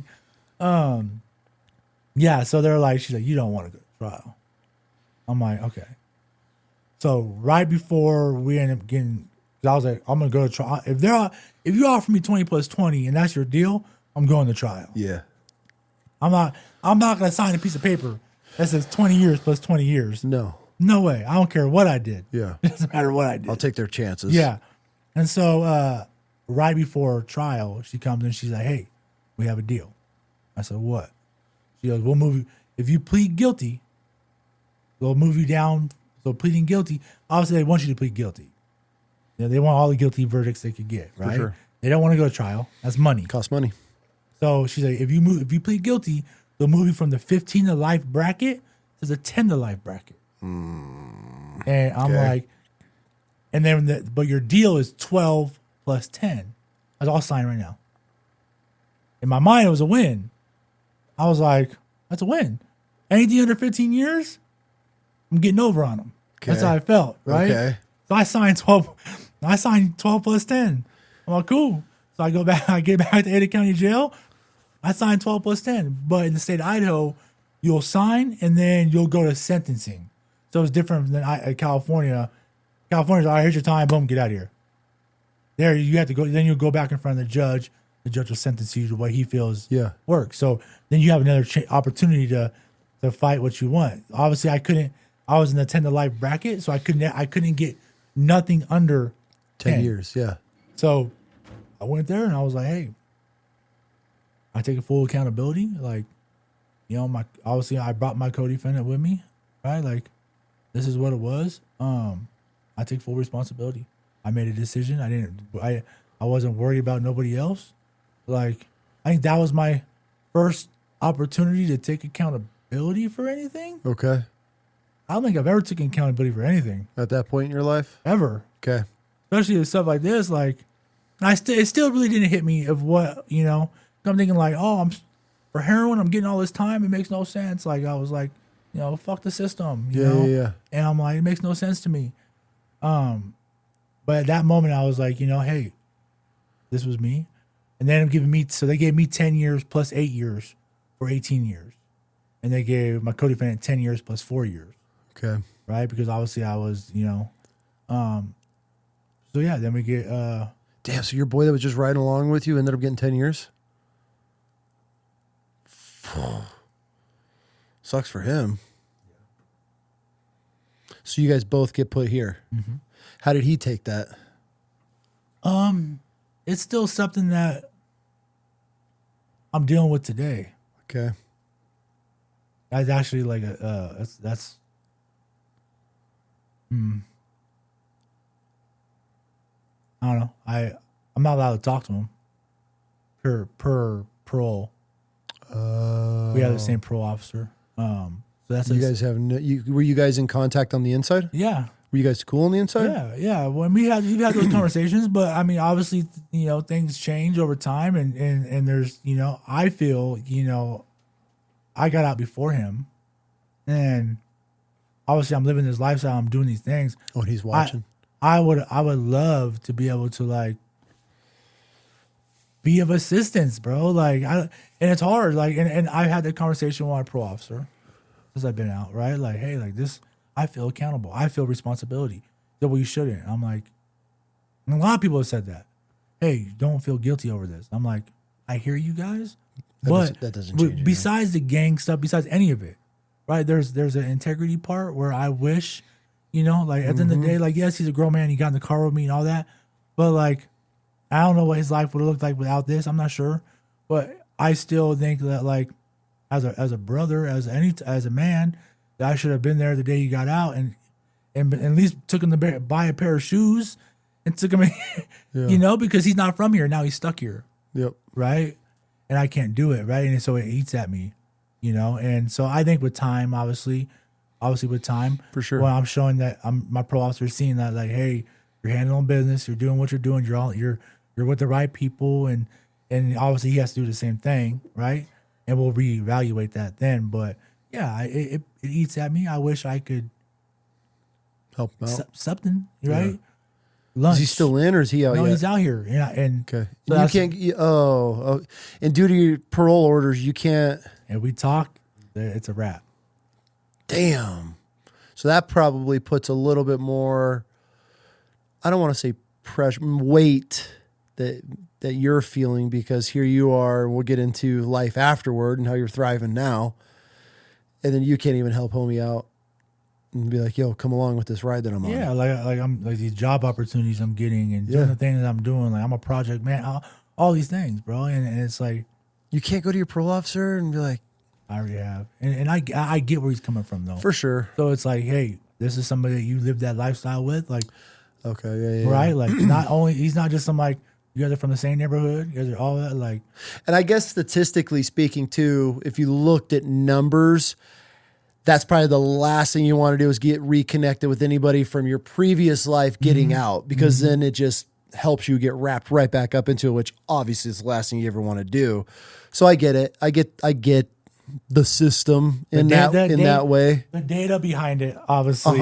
It speaks a different story. Yes, the data behind it, right? And so it's like, if you look at the data.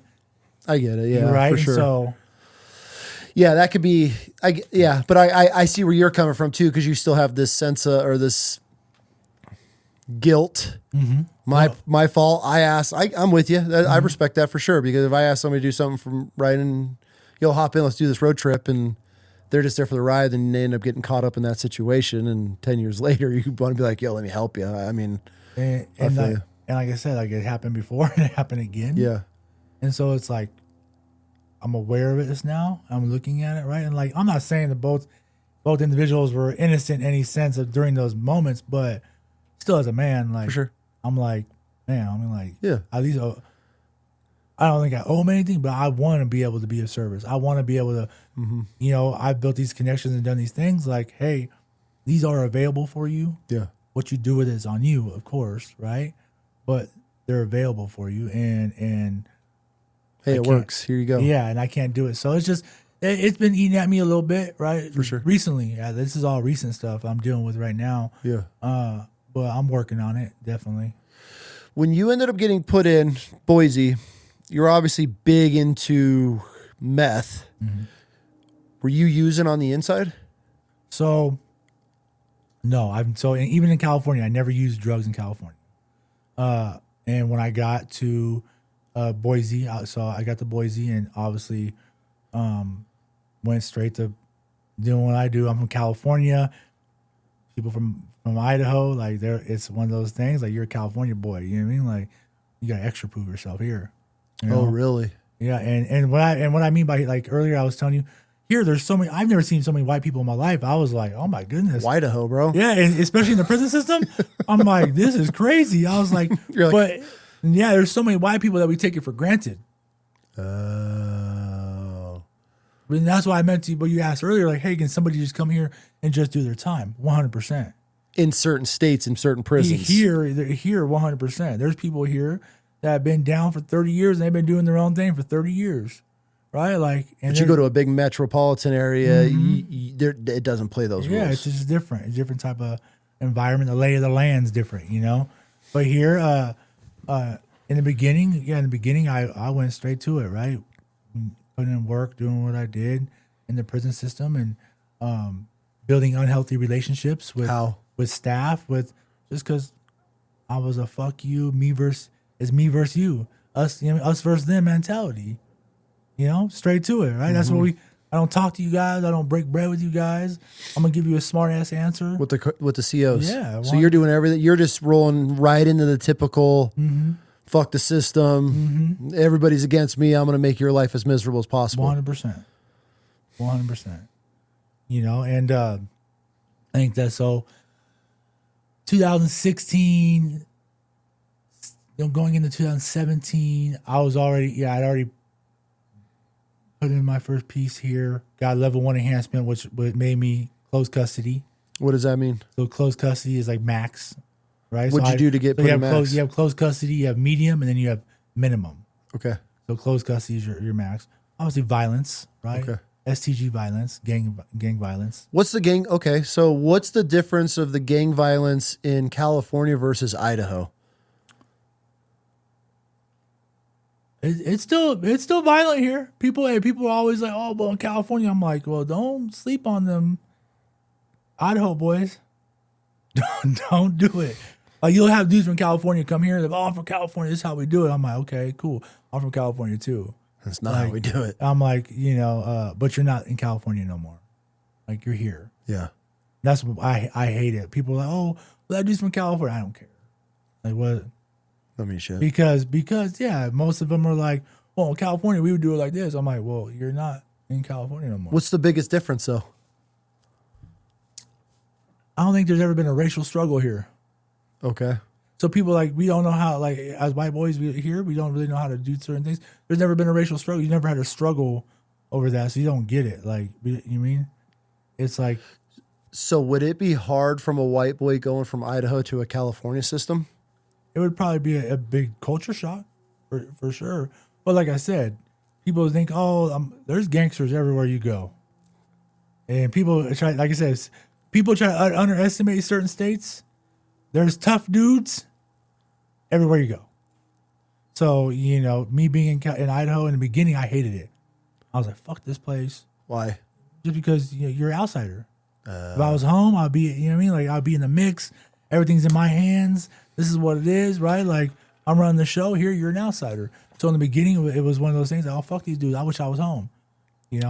Okay. Like I wish I was home. I wish I was never here. I ended up getting sent from. So they ended up sending 200 of us. I remember in 2018. They sent 200 of us. They put us on an airplane. Came snatched us up. I was at ICC, which ICC is the gladiator dorm, they call it. I've had a guest on talk about Austin Legg. Yeah, Officer, I don't know if you've ever had to deal with him, but he talked about gladiator school. So someone actually just spoke, Ms. Was it Barlow or Alicia Carver? I think it was Alicia Carver. She watches you. She's the warden at ICC. Oh yeah, she's probably not a fan of me because I go hard on corrections, man. I think it's a scam. So I'd like to have a conversation with her. She actually, I asked them their input, and when I actually brought it, she says I watch him. That's what we're making it, kid. We're making it. We're on the map. And they gave me the okay. I asked their permission, right? Yeah, definitely, because I don't want to. You mean there's some of them that obviously we'll speak about. But have been big impacts on my life. I said, hey, like, what does that look like? They said, we trust you, Michael. Cool. But Alicia said she said, I've watched him, and she talked about Austin. Yeah. She said Austin was on there. So, but yeah, ICC. So I was at ICC, I was in G Block, which is the STG tier, right? This is nothing but gang members, Idaho gang members. Right? I was there, and they came, and they're like, hey, they started naming names, right? And my name was on that list, right? Because I had so much time left. Okay. We're sending you out of state.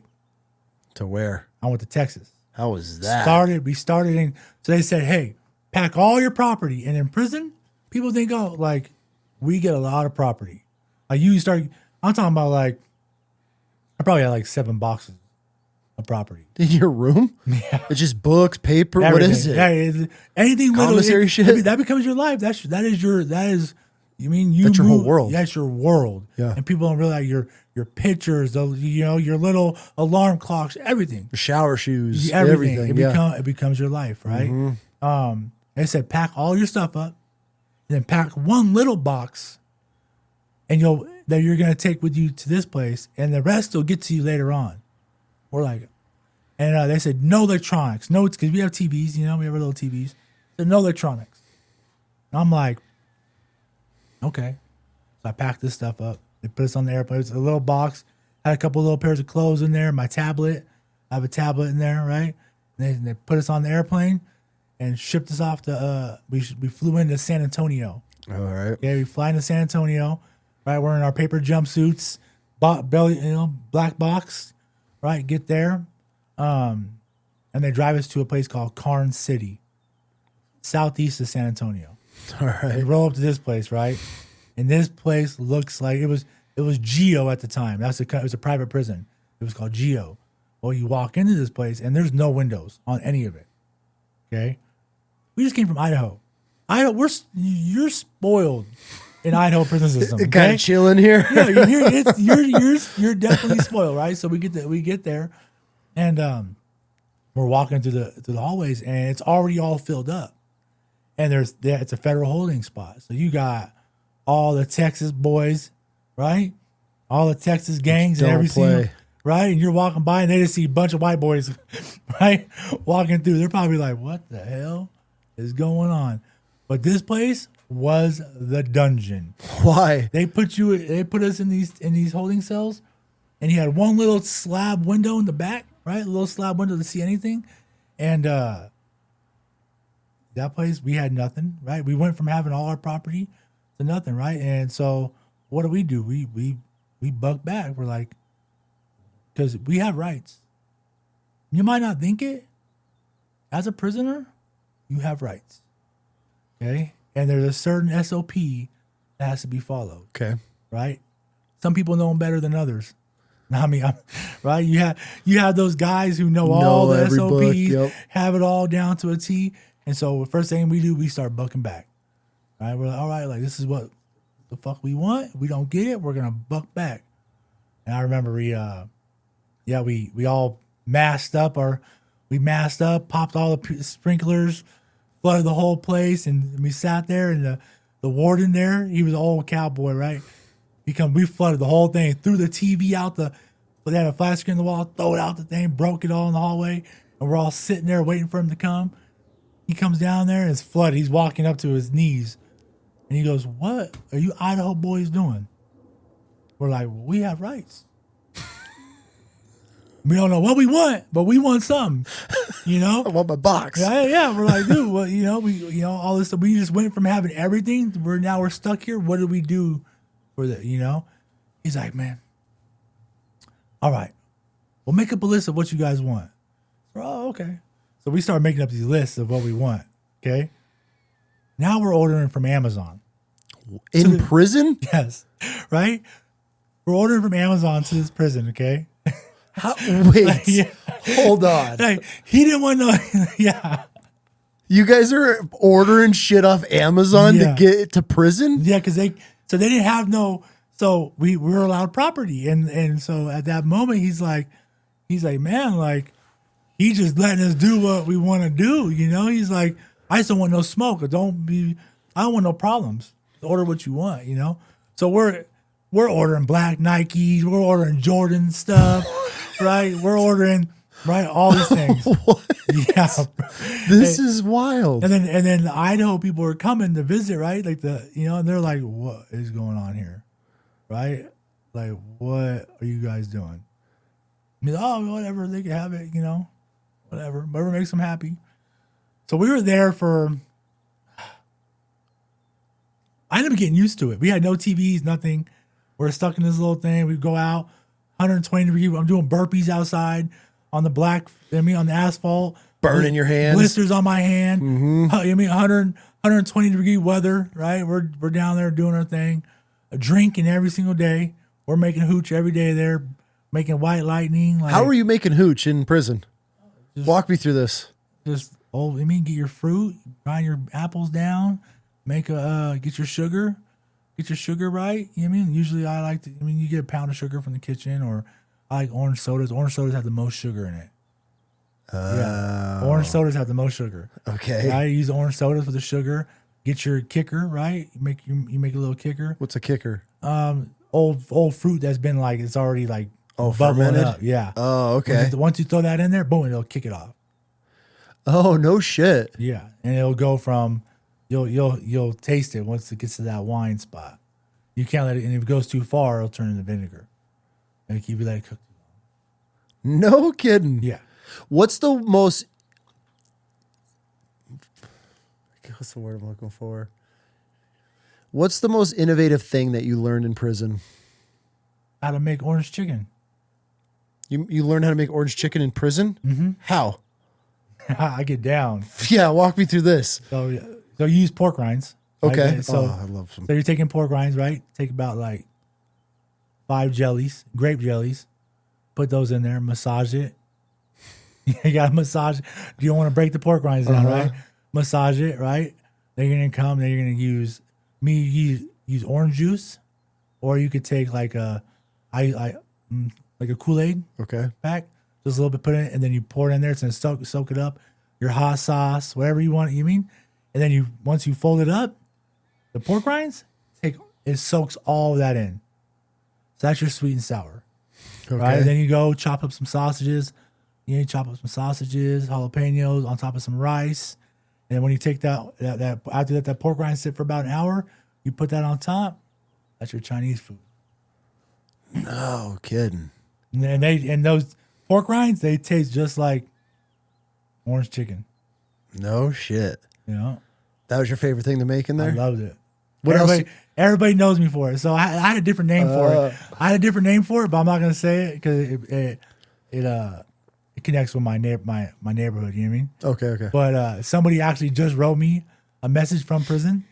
My buddy, he wrote me a message from prison. He said, hey, how do you make that again? He goes, I needed ingredients for it. Because I used to make it for everybody. It was my thing. I made it just a little bit different than everybody else. No shit. I made it for everybody. No I'll shit. have to make it for you guys one day. I would 100% try it. It's good. It's Yeah, fire. yeah. It's fire. I've watched some shows where they'll bring people who have done a long time and they'll just lay out everything that the commissary has. And they're like, hey, what would you make out of this? And watching how the mind works and they're able to just add ingredients and how they heat things up and cook shit. Right now, the deep was it the fryer, the air fryer. Yeah. That's my best friend right now. Since I've been out of prison, Air fryer? I'm air frying everything. Once you go air fryer, there's no going back. Yeah, dude, they actually just came out with a whole thing on air fryers, how horrible they are. Now they come out with the glass air fryers, and the wife's down to some rabbit holes with those. Yeah, that's pretty hilarious. So that you were known for orange chicken. That was my thing. I've learned a lot of things in prison, but What's one of the most bizarre things that you've learned in prison? What is something that you look back on all your time and go, holy shit, that was wild? how to make knives. Okay, walk me through how to make a knife in prison. You know, like I think I guess my biggest question is, where do you get the metal? sometimes you don't need metal. Toothbrush? Paper bag. You can make a knife out of a paper bag?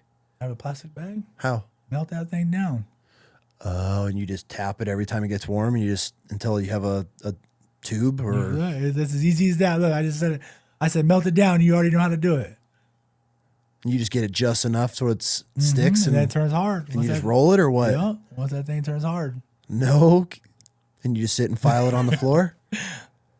That's what people I feel don't understand about prisoners and how creative they get. I learned it from being overseas and watching Iraqis because they have nothing but time. And the stuff that they would come up with in these aqueduct systems and how they can just build.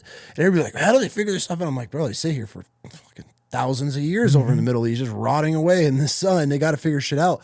And I feel like that's a lot with prison because you have nothing but time to just figure this stuff out. So, okay, so back to my original question. Where are dudes finding, because you'll see some shanks and they're like chunks of metal. Where the fuck do you guys get this giant slab of metal that the COs aren't seeing this stuff? They eventually see it. I mean, it could be your bunk. Yeah, I've seen people take pieces off their bunk, right? I've seen some. Yeah, you'll walk in, there'll be a big, welded piece missing off the bunk. Yeah, that was used somewhere. Oh yeah, huh? I walk in. That's the first thing I do when I walk into a cell. I examine everything in there. I don't want to be told that because they come in there and they see something missing, they're looking at you. Okay. I want to make sure everything's accounted for. Because if they see something missing, they're looking at you. Now they're like, okay, Where is it? And if you're not, it's like, no, you have it. So I want to make sure everything's accounted for first. Okay. What was one of the biggest life lessons that you learned inside the walls?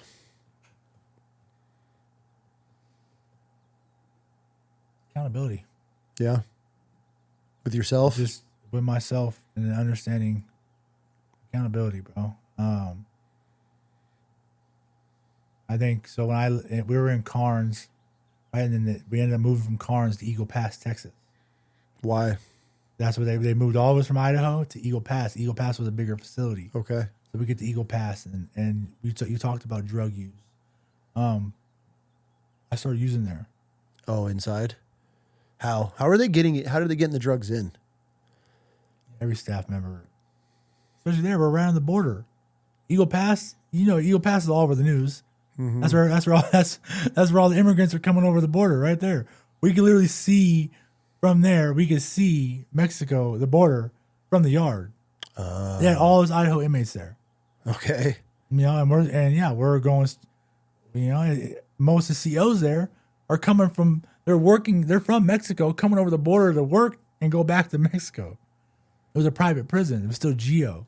And so the corruption's probably. Oh, it was corrupt. Yeah, super corrupt. And I was getting high there. I was getting super high, and that was where I was. My big homie, and I had my cell phone. I had a cell phone in prison, right? And I was talking to him every day. Well, that was when that big indictment happened for him. There was 14 of them on that indictment, and he took off. He took off to Costa Rica, right? So he's in Costa Rica, and that was where the day he told me, I was, listen, I'm dying of cancer, and I'm here, and I'm not going to die in the hands of the enemy. He goes, my wife came, which Tracy, her name's Tracy, and I love her to death, right? She ended up leaving. She dropped him off. She left. All the other ones were already in jail. He was gone by himself out there, and I got to talk to him a few times, right? And that was when he told me, hey, Neil, I love you. Everything that I've taught you, forget about it. I want you to be a good father. I want you to get out of prison. And I was like, never has he ever spoke to me like that. So I was like, this was 2019. Okay. So I was still I'm still doing my thing. Yeah, you're full into it. Yeah, I'm still doing my thing. And I'm okay. I hear you. Well, did you hear him though? I hear him now. Okay. But at that moment, I'm like, and then he ends up dying the next day. Yeah, so they ended up finding him out there. They took him and they took him to the holding place out there, and he hung himself. Ugh. Right? And his wife calls me, and she's like, he's dead. And she knew it. He told her, when you come back out here, you'll be coming to get my ashes. Damn. In his mind, he wanted to go out. He wanted to go out in battle because he wanted to go to Valhalla. Yeah. Right? That's where he was at, right? And so that was a big, I idolized the man, I idolized him. So that happened. And I was still using heavy, right, in prison. Right? Like I was using heavy every single day. Like worse than I was on the streets at that moment in Eagle Pass, Texas. So you're getting more drugs, or you're doing more drugs inside a prison than you were doing on the streets. I was doing more drugs at Eagle Pass, Texas. And I know my mom's gonna watch this, right? And this is the first time I've come out and said, a lot of people know, right? People that were there know. Yeah. Right? But I've never said that. And my mom's gonna watch this. She's gonna hear that. And I had a phone, I had all that, and those were with mom, like I wouldn't even call my mom from my phone. No, because mom wants me to follow the rules. Oh, so she didn't even want you reaching out on a cell phone in prison. Oh no. So you're having to call her from the call me from the payphone. And I get it. Yeah.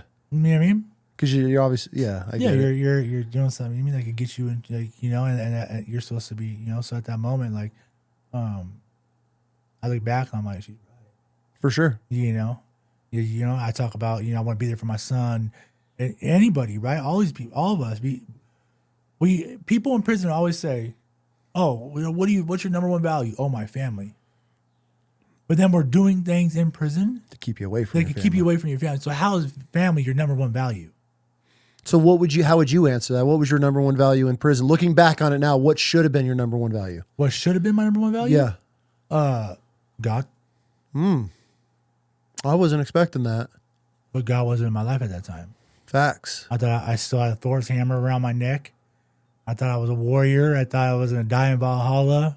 Okay, so I guess my question is, you've lived this whole entire life gang banging on the streets. You got this mentor, the big homie that you've looked up to.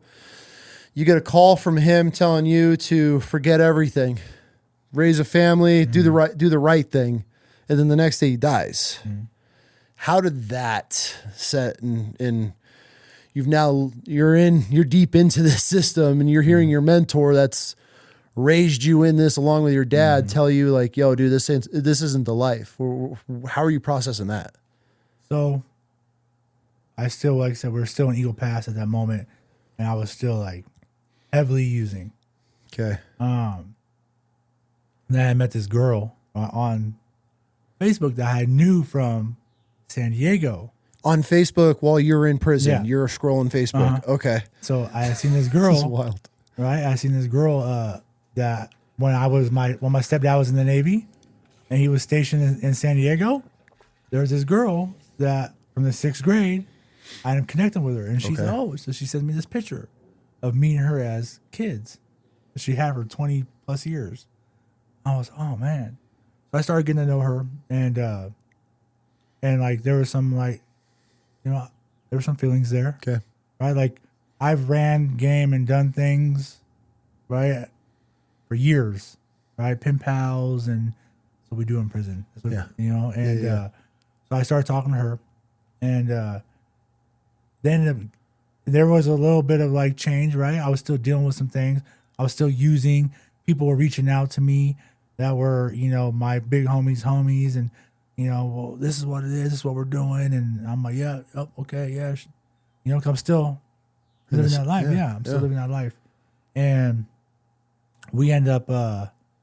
This is during COVID, so COVID comes, right? So we're all locked on these tiers with COVID, right? And every single one of us has COVID. They say, hey, we're moving prisons. We're taking you guys from here, and we're sending you to Arizona. So they're sending us from a GO to a CCA, right? And because Eagle Pass was not treating us. When Idaho came, Idaho would be like, what is going on here? Whenever they ran out of water, they had to bring the Rio Grande waters in trash cans and drop it off for us to use. Yeah, that was whenever the water went out, which was all the time, they would bring trash cans of Rio Grande water, drop it off on the tier, and that was what we used. To bathe? Everything. Yeah. And what prison was this? This is an Eagle Pass. And this is a private prison? Yeah. That's how they're able to get away with this shit? What's the biggest difference between a private prison and a federally run prison? I mean, is it night and day, or is it all kind of the same? A private prison is for all profit. Right? And the state ones aren't?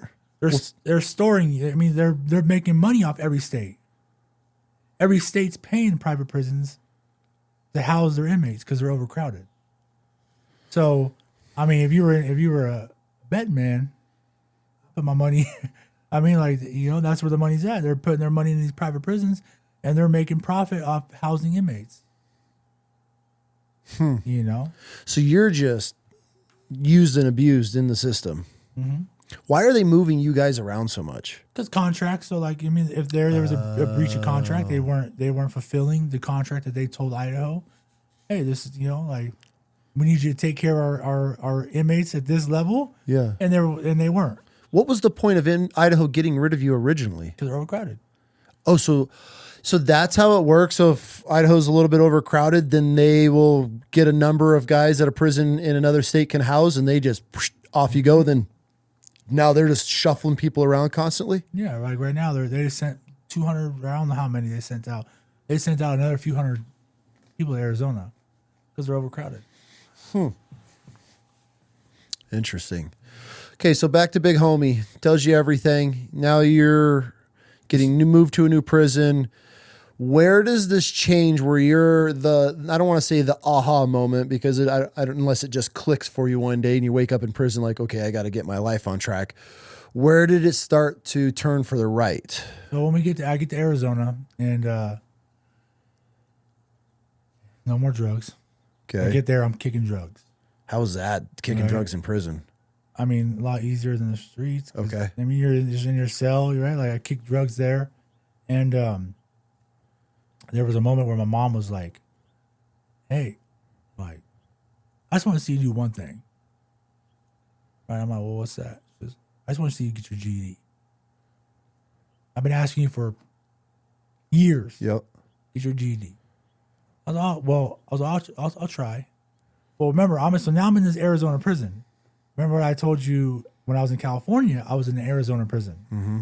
They're right next door to each other. Okay. So the new deputy warden at this prison used to be the gang officer at the California prison I was at in Arizona. So he knew you. But she knew me. Yeah, she knew me. Oh, okay. So she came to me a few times, like, hey, like, what's the coincidence that you're here again, but with a different state? And I'm like, she was like, what are you going to do different? And I started just running things to my mind, like, I got all these things going through my mind, right? And I'm still like on the verge about the GD thing. I told my mom, yeah, I'll do it, you know? And one day on my wall, I had Hitler, Big Homie. These are all pictures on my wall. I had all this philosophy in the back, propaganda stacked up, like all nice. And she comes to my door, and because I'm close custody, so I'm max points, right? So I'm out of state, close custody. Mm-hmm. So I only get an hour out of my cell a day. She comes to my door and she goes, "Hey," she goes, "what are you gonna do different?" She's like, "You're gonna be the same all the time." And she's like, "I remember the kid that I used to talk to," and it started going through my mind. Tough. She came back the next day and gave me a book. This was the first self-help book I ever read in my life, and I speak about it all the time. It was No Excuses, The Power of Self-Discipline by Brian Tracy. Okay. She slides that book under my door. I start reading the book.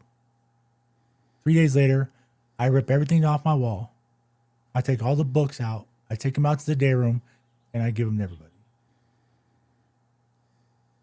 That book was the first book I ever read. From that point on, I started reading self-helps. I was reading, Rich Dad, Poor Dad. I had a guy there. His name was Trevor Booth. Right? He's out. He's got out after 20 years. He was there with me, and I would go out to the day room every day, and like he was always studying. Like I was always up early, but doing different stuff. So now I was like sort of like dipping my toes in the water. Okay. Of like, what it was like to be, because he was never involved in things. Like this man he never hung out with like the group of homeboys. Mm-hmm. Like, he was always on the side, reading, writing notes, right? Like, writing in his journal and doing that type of stuff, college, from prison, right? So I was like, I would always go have these conversations with him. And then I was like, you know what? I'm going to try to go get my GED, I didn't get my GED first try. Oh, no shit. After I did that, I was like, oh, I'm smart. I was like, and I always thought I couldn't do it. You know what I mean? I don't know. Yeah. And I was never in a place to do it. Maybe I made all the excuses in the world. For sure. But I did it. And I had the cap and gown on in prison. Good for you. Took a picture, right? This was 2021. Okay. I believe, right? And I sent this picture to my mom, right? Made her happy, right? Like she was so happy. And hearing it in her voice, I was like, cool. Like it made me, I was all right. Next thing I said, you know what? They had this electrical program. I'm going to hop in this electrical program. So I started doing the electrical program. So now I'm in class. I've never done classes ever. Okay. I've never been involved in it. It was a no-no. I didn't care what people said. I'm leaving the tier every day. I didn't care what nobody said, right? Like, I was like, all right, I'm going to go do these things. I don't know what it looks like, but I'm going to go do it. Okay. So now I'm coming back every single day. I'm doing electrical. I'm doing all these stuff. And they had this other class. It was called Inside Out Dad. Remind you, I think we skipped a big part. My son was born 3 days after I got arrested. Ooh. So you've missed a lot of that. So my son was born, I got arrested January 26th. My son was born January 31st. Mm. Did that weigh on you at all, or were you not in the right mindset to process any of that? It weighed on me a lot, and I'm super blessed. My mom has him. Okay. He's been in Pennsylvania this whole time. Okay. I think that's a big part we missed. He's in Pennsylvania. He's with my mom. He lived there his whole life. You know, stepfather, that's another thing. My stepfather took that on for me. Stepfather told me when that was going down, he said, hey, we're going to do whatever we can to get your boy. You know, my mom adopted him, so he has my mom's last name, you know, and that had to be done. There was a, you know, and so I was super blessed in that area to have that. But so I took Inside Out Dad, right? And with Inside Out Dad, it opened my mind just to like collaborating with a staff member, right? Because I was in there with a he was a CO, but he was a staff member, and like this dude, he liked me. It was super cool, and there was another man in there. His name was Robo. He was a black guy, Muslim, dreads, and meet him. We bumped heads just because of I would never even play basketball with him. I would never do anything with him, and through that class, I was like, man, this dude's actually all right. He's actually pretty freaking smart, you know? Me and him built a connection. And then when that class was over, right, the teacher there was like, hey, I want to create an after Inside Out Dad. I want you guys to run it. Or what? We're like, well, what does that look like? Because the prison in Arizona was half Idaho, half Hawaiian. So we had half Hawaii inmates, half Idaho inmates. Interesting. So he's like, I want you guys, anybody who graduates from Inside Out Dad, I want you to be the filmer and you to be the media guy, right? And what we're gonna do is create a program to where people could come in here, read a book to their kids on camera. You guys edit it, and we'll put it inside a thing, and we'll send it to the kids. That's dope. And so this was like my first time having purpose. Yep. I was like, you know, I'm like, okay, I'm doing something cool, you know? Yeah, I'm in there like helping the Hawaiian inmates read because a lot of them don't know how to read. A lot of the Hawaiian boys, they don't know how to read. So I'm like showing them how to read, showing them where, you know, I'm getting the camera set up for them. I'm doing it all for them. You know, it's super cool, and collaborating with that staff member and the brother. You know what I mean? And so that was something I've never done before. And it was just that little bit of sense of purpose that, when I say derailed you for the best way, right? And so, it's so sad that so many guys are so lost, and I'll speak for men. I feel the majority of it is a lack of purpose, where we're chasing things, we're pursuing things we should never be after, getting into different groups and demographics, whatever we find ourselves. So to hear that this employee in the prison just gives you an opportunity, and this is what starts this whole entire chain reaction to lead us to you sitting in this seat, is just this little bit of purpose to be able to help these guys. How did that feel? Well, it felt good because I mean, I still have the letters he wrote for me, right? His memos he had wrote for me, right? And I use them to this day. I have them, and like he took that chance, and so I was still close custody at that time. So I'm doing this, right? I'm involved in a lot of cool stuff going on at that prison, you know, making change, and I'm standing on my ground. I stopped selling drugs in prison. I stopped, you know, like I went without, you know. If you don't mind me asking, now that you're peeling off, how is your crew? How are the Idaho boys, the Aryan boys, whatever you're with? How are they looking at you trying to come up now inside the system? Are they looking at it like this? Are they noticing it? At that moment, not so much, because I was still 1 foot in, 1 foot out. Okay. That makes sense. Okay? And that's just, you know, because I want to do good. So I'm doing these cool things, but I'm still Whisper. I'm still, right? Okay. I'm still Whisper from woo woo, right? This is where I'm from. Like, okay. You know, and so, like, I was standing on ground. I was running my program tough. I was guiding. I was, you know, I just wasn't 100% there yet. And then there became a moment where I was still, like I said, I was still close custody, and his name was Deputy Warden Grill. He comes out, and he overlooked the out-of-state contract. And I went and sat down at the table with him, and I said, look, I need you to get me back to Idaho. He said, oh, I don't know, Michael. Like, you know, I'm like, I get it. Like, my track record's not good. I get these things, but like, this is what I've been doing. Right? And he's like, I don't know. Well, he ended up connecting with he ended up connecting with the deputy warden. Deputy warden's like, Michael's killing it. He's like, so he comes back the next day. He goes, look, I'm going to take a chance on you. I'm going to send you back. I was still close custody, though. Meaning you're locked up the I'm still majority of mad. the day. Yeah.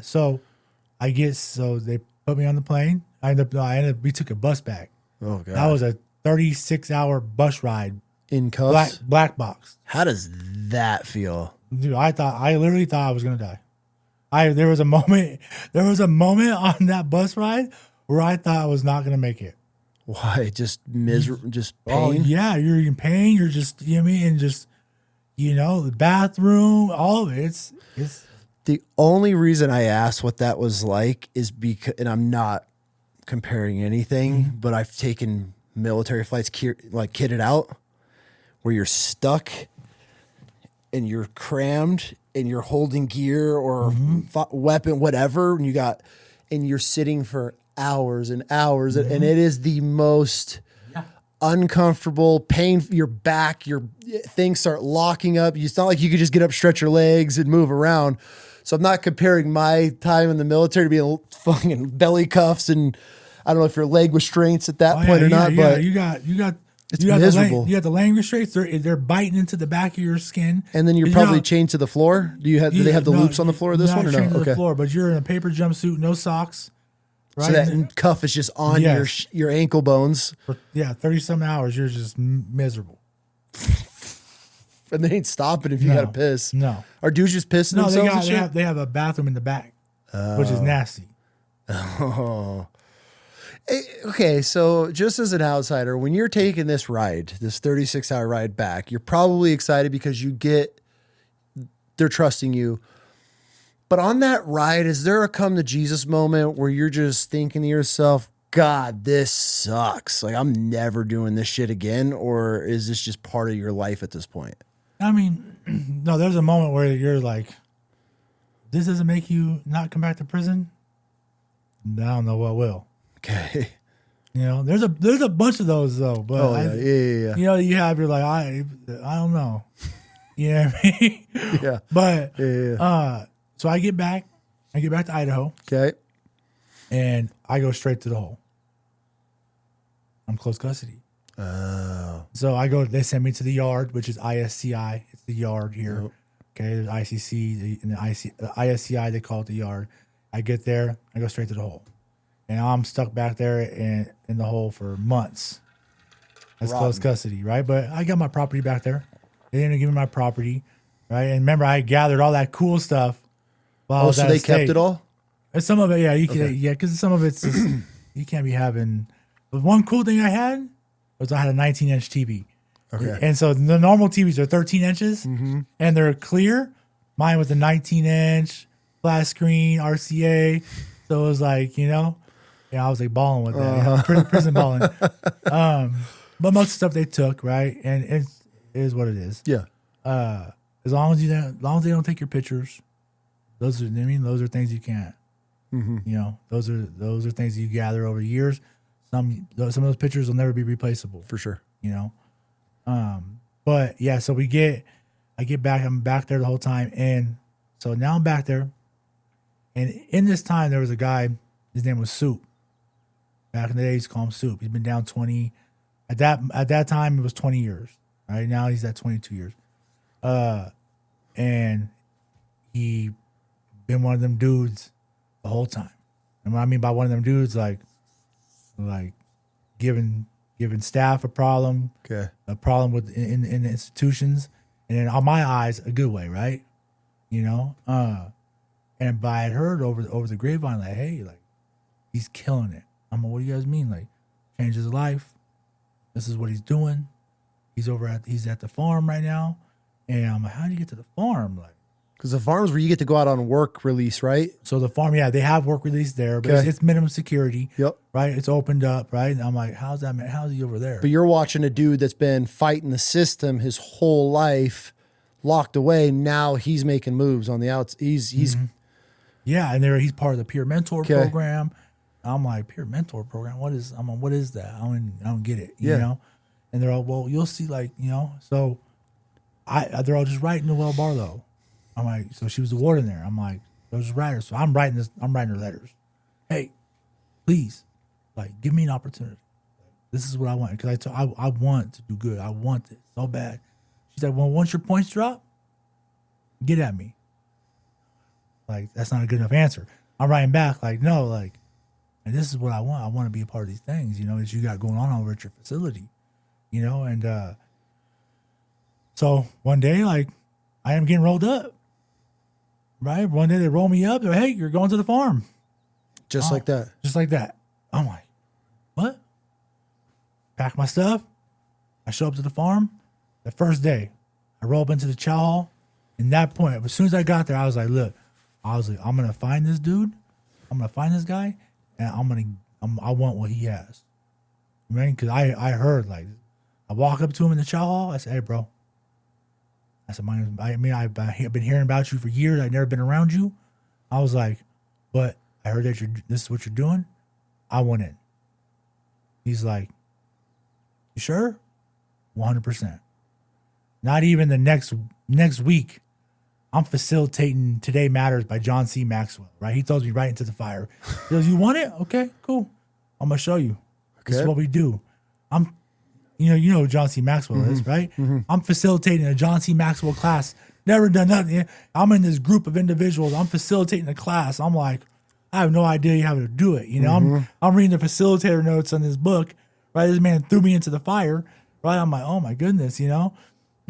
So I got thrown right into it, right? And they were like, we built a cool peer mentor program at that facility where obviously, like, there's a curriculum to that program as well, which is the mentor program, right? It's about 10 weeks. You go through it and you know, you're learning how to advocate for people, how to, you know, just down the list of things of how to help the next man around you, right? And so we built a good community within the prison there. Okay. Right? We were already building it. It was super cool. Like, the vibe there, just the brotherhood of people wanting to do good, right? Like, we were having little classes just for us. People come, they could share their weeks, and this is in prison. Yeah. This is like cool, you know? And then James was like, hey, like, we got this Rise thing going on. I'm like, he's like, and then he's like, let's go talk to Steve. Like, told Steve about you. And Steve is? Steve Stelzer. Okay. So he's a lieutenant at the time. Got it. Right? And before that, I told you he was a gang investigator for years, right? So I go up there and I'm meeting him, I'm talking to him, and all the staff at that time are like, don't trust Michael. Don't trust Michael. They're telling James, don't trust Michael. Now he's going to bring you back to your old ways. Right? And I'm hearing this, I'm like. Is that defeating for you? 100%. At that time, I'm like, dude, this is hard, you know? This is hard. Because you're truly trying to, okay, I got to change my shit here. You know what I mean? Like, your actions have to speak for themselves. At that time, my actions haven't spoke for themselves yet. You know? I'm just telling somebody, yeah. And Steve was the only, he looked me in my eyes one day, and he goes, hey, can I trust you? And I was like, I don't know. In my mind, I'm like, can he trust me? Right? That's a big question to be able to have to answer yourself in there. Right? Like, can this man trust me? Right? Like, really, truly, like, with whatever he's gonna, am I truly ready to do this? Right? Like, and I looked him in his eyes and said, yes, you can trust me. Shook his hand. I said, okay. He said, that's like signing a contract with me right there. That's all right. He said, I'm gonna fight for you. And he did. And that's when he came with us. He said, this is my vision. I have a vision. And we're like, what is it? I want to create a program that brings staff and residents together in one room. For what purpose? To collaborate. I want collaboration. That's his biggest thing. He loves collaboration between people. So he wants to bring inmates and COs to collab together to figure out problems, to figure out rehabilitation. Leadership. Okay. They want leaders inside of the correctional facility as far as inmates that are taking charge? No. So we want people to take charge of their own lives. For sure. That's what I want. Okay. Because it's the same thing. Like, you have, as much as we're trying to help residents, because they change. It's not inmates. It's not inmates anymore? It's residents. Residents? Okay. Right? So as much as we're trying to change, we want to help residents understand their leadership skills. The staff need the same thing. For sure. Staff have no idea. Most of the staff in there have no idea why they're even doing the job. I 100% believe that. So when you put staff, so as much as we need it, they need it as well. And that was noticed. So what can we do? Right? So I was like, okay. So we started building curriculum to the program. And at that time, he took 3 women from the women's prison, 3 men from the men's prison. You being one of them? Uh-huh. Okay. Right? And he would bring us, and we would go to admin, right? Administration.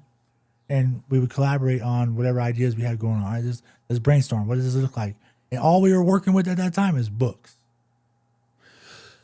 Okay, so you guys are sitting down with the admin as these 3, or they got 6 women and 6 males. 3 and 3. Sorry, 3 and 3. They got 3 females, 3 males to come in and sit with the admin of this prison. What are you presenting to them? Like, how are you pitching this? What is this? We're not pitching nothing. It's already so Steve Stelzer, Yep. right? He was already on the team. He's sold. He's the creator, right? Mm-hmm. Then we ended up pulling up. Her name is Shelby. She was a sergeant, right? She's part of the board. She's part of our foundation. And there was Justin, which was a corporal. That was so there was 3 of them. Okay. We just started brainstorming. We didn't have to pitch nothing to anybody. What are you brainstorming? As far as, what that curriculum is going to look like, the idea, the layout, how are we going to present this? How is this going to be? Okay. How's this even going to be a thing? Got it. Right? So at first, like I said, we worked on that curriculum, right? That curriculum started with self-discovery, self-development. So in the beginning, we want people to understand their communication styles.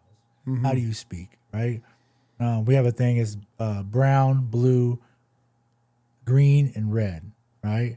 And there are different communications. I'm a brown. I'm very direct, very aggressive. My downfalls, I'm argumentative, right? Right. Depending on who you ask, if that's a downfall or not. But yeah, I'm competitive, right? Yep. That's my community. I'm straight to the point. If someone's communicating with me, the only way I get it done is someone's like, "Hey, this is what we're doing." Yeah. All right, cool. If someone beats around the bush, it's hard for me, right? So it starts with self-discovery, self-development. We go into life skills, entrepreneurship, reentry, into leadership, right? These are 8 modules, 4 sessions a module. So 4 weeks each. There's each session's a week. But in the beginning, all we were doing, it took 2 years, right? Because we're going through it. We're going through these books and leadership books and trying to find out the avenues of how to put it together, right? I never built slides before. I never built a presentation, right? Like I never built a program. Yeah.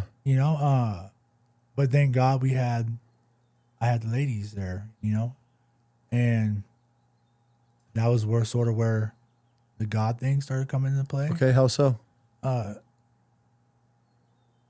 Because every single time we would go there, it'd be like, Michael, this is a blessing. What's a blessing? We're sitting up here together, like men and women in a prison sitting here together, like, and we're collaborating on building a class for men and women, like, and I'm like, I kept like pushing off, but I was listening. Mm-hmm. I was listening for sure, and through that, while we were building the program, because we didn't know what it looked like yet. We haven't had a class yet. We haven't had nothing. So like we didn't really know what we were doing. Yep.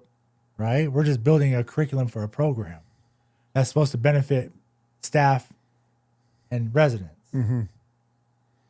So we don't know what the end math was supposed to look like. We don't know what the classroom looks like. So through that, we had the ability to take Train the Trainer. Okay. Right? So Steve got us involved with Train the Trainer, which his staff takes. It qualifies you as a certified facilitator in the state of Idaho. So we got to take Train the Trainer. So I got to learn how to present myself in a classroom, how to present a class, how to be on stage, right? Like we took the class that they take. So to be able to facilitate a class. Mm-hmm. So that's how I ended up becoming CPR certified as a trainer through that class in the prison. While I'm in prison. Got it. So we were the first group, us 6 were the first group to ever take Train the Trainer that were inmates. No shit. Okay. Okay. So that was number 1. So then as we're building this, we're building the curriculum, and we're like, we have all these questions and these answers, and it's already before we even launched it, people are intrigued by what we're doing, what it looks like, right? We have people coming from outside, like seeing what it is. Her name is Melody Creech, so she is the supervisor of the training for all IDOC. Okay. Right, and to me, she's like, when she speaks, she's stoic. She speaks with meaning, intention. Like very intentional. She does the courageous leadership for IDOC. Okay.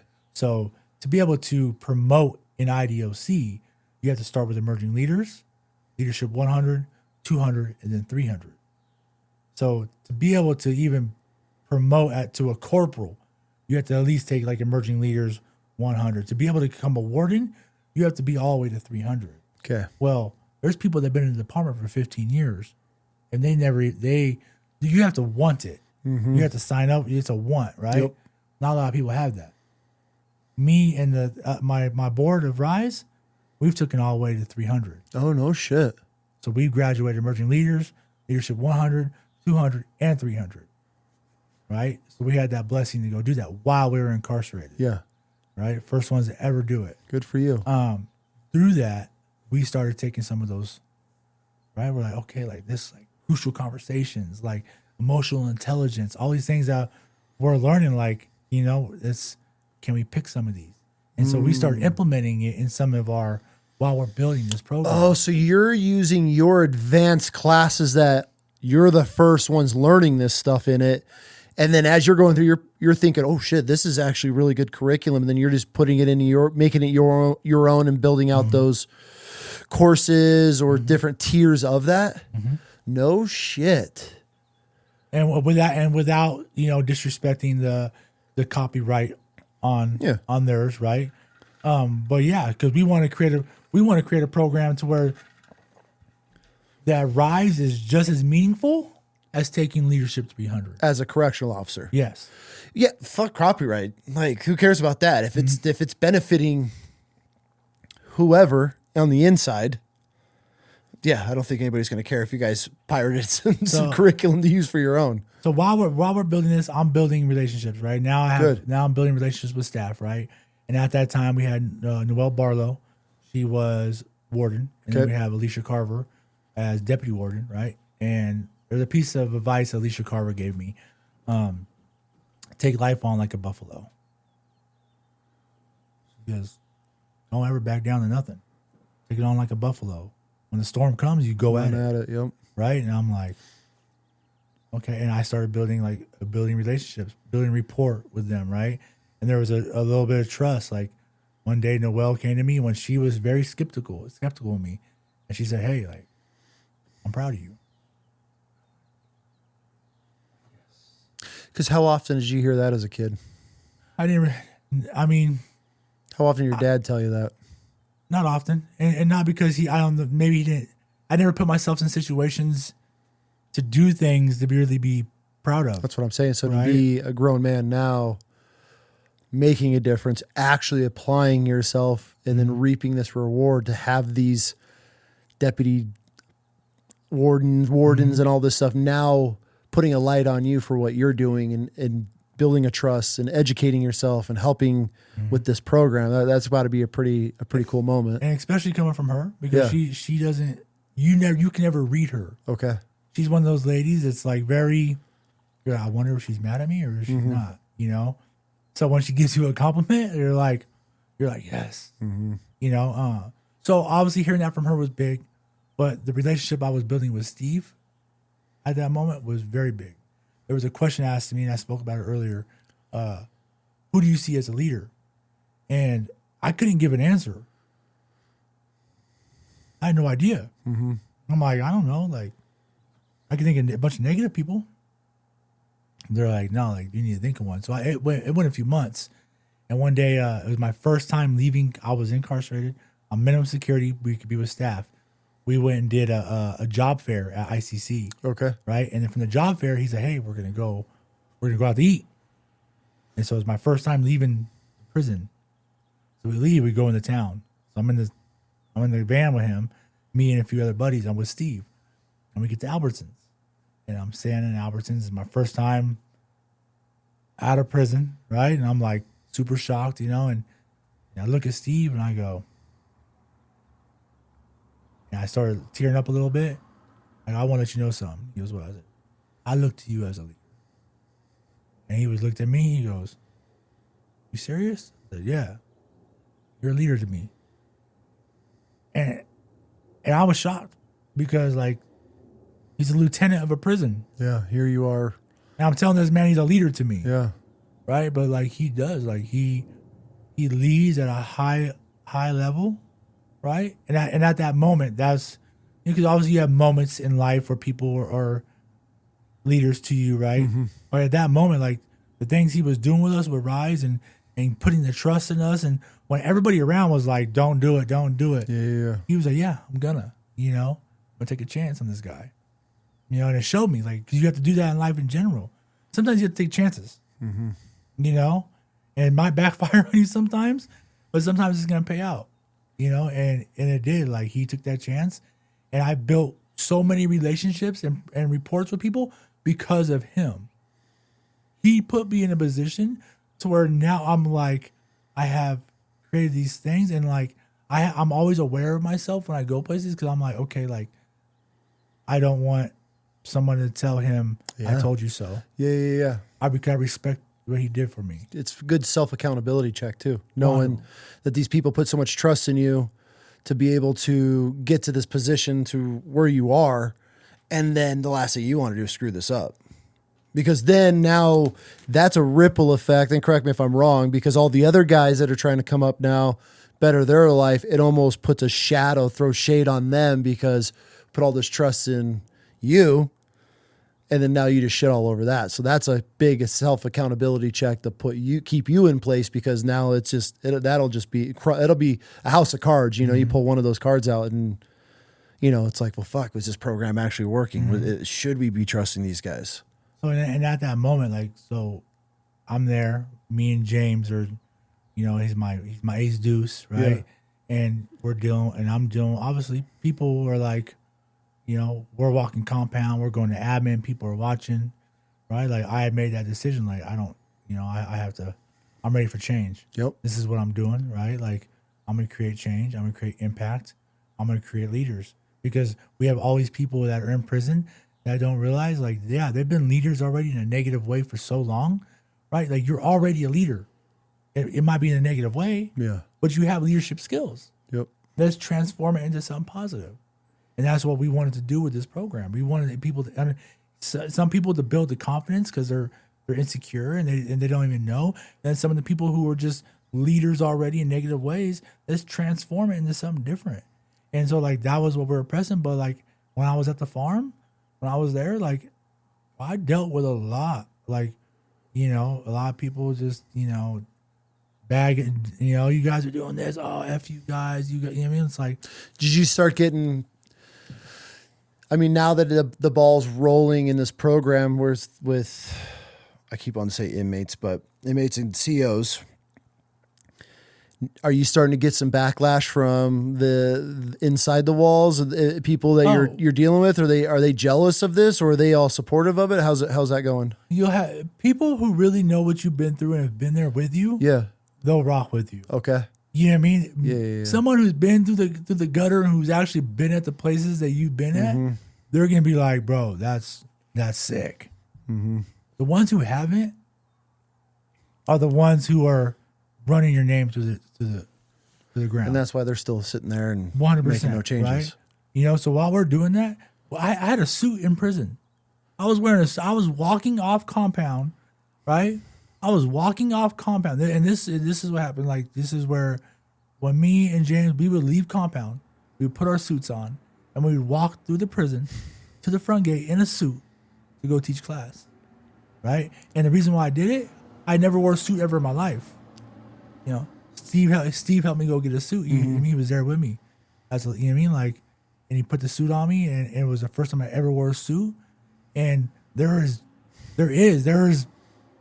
I don't know the feeling, but when you put that on, you have purpose and you have meaning, and you demand the you know. And when I walk into a room, people are looking, and you feel it, right? And it makes you feel good. And that's why we did it, right? It wasn't too like, it wasn't rehearsed.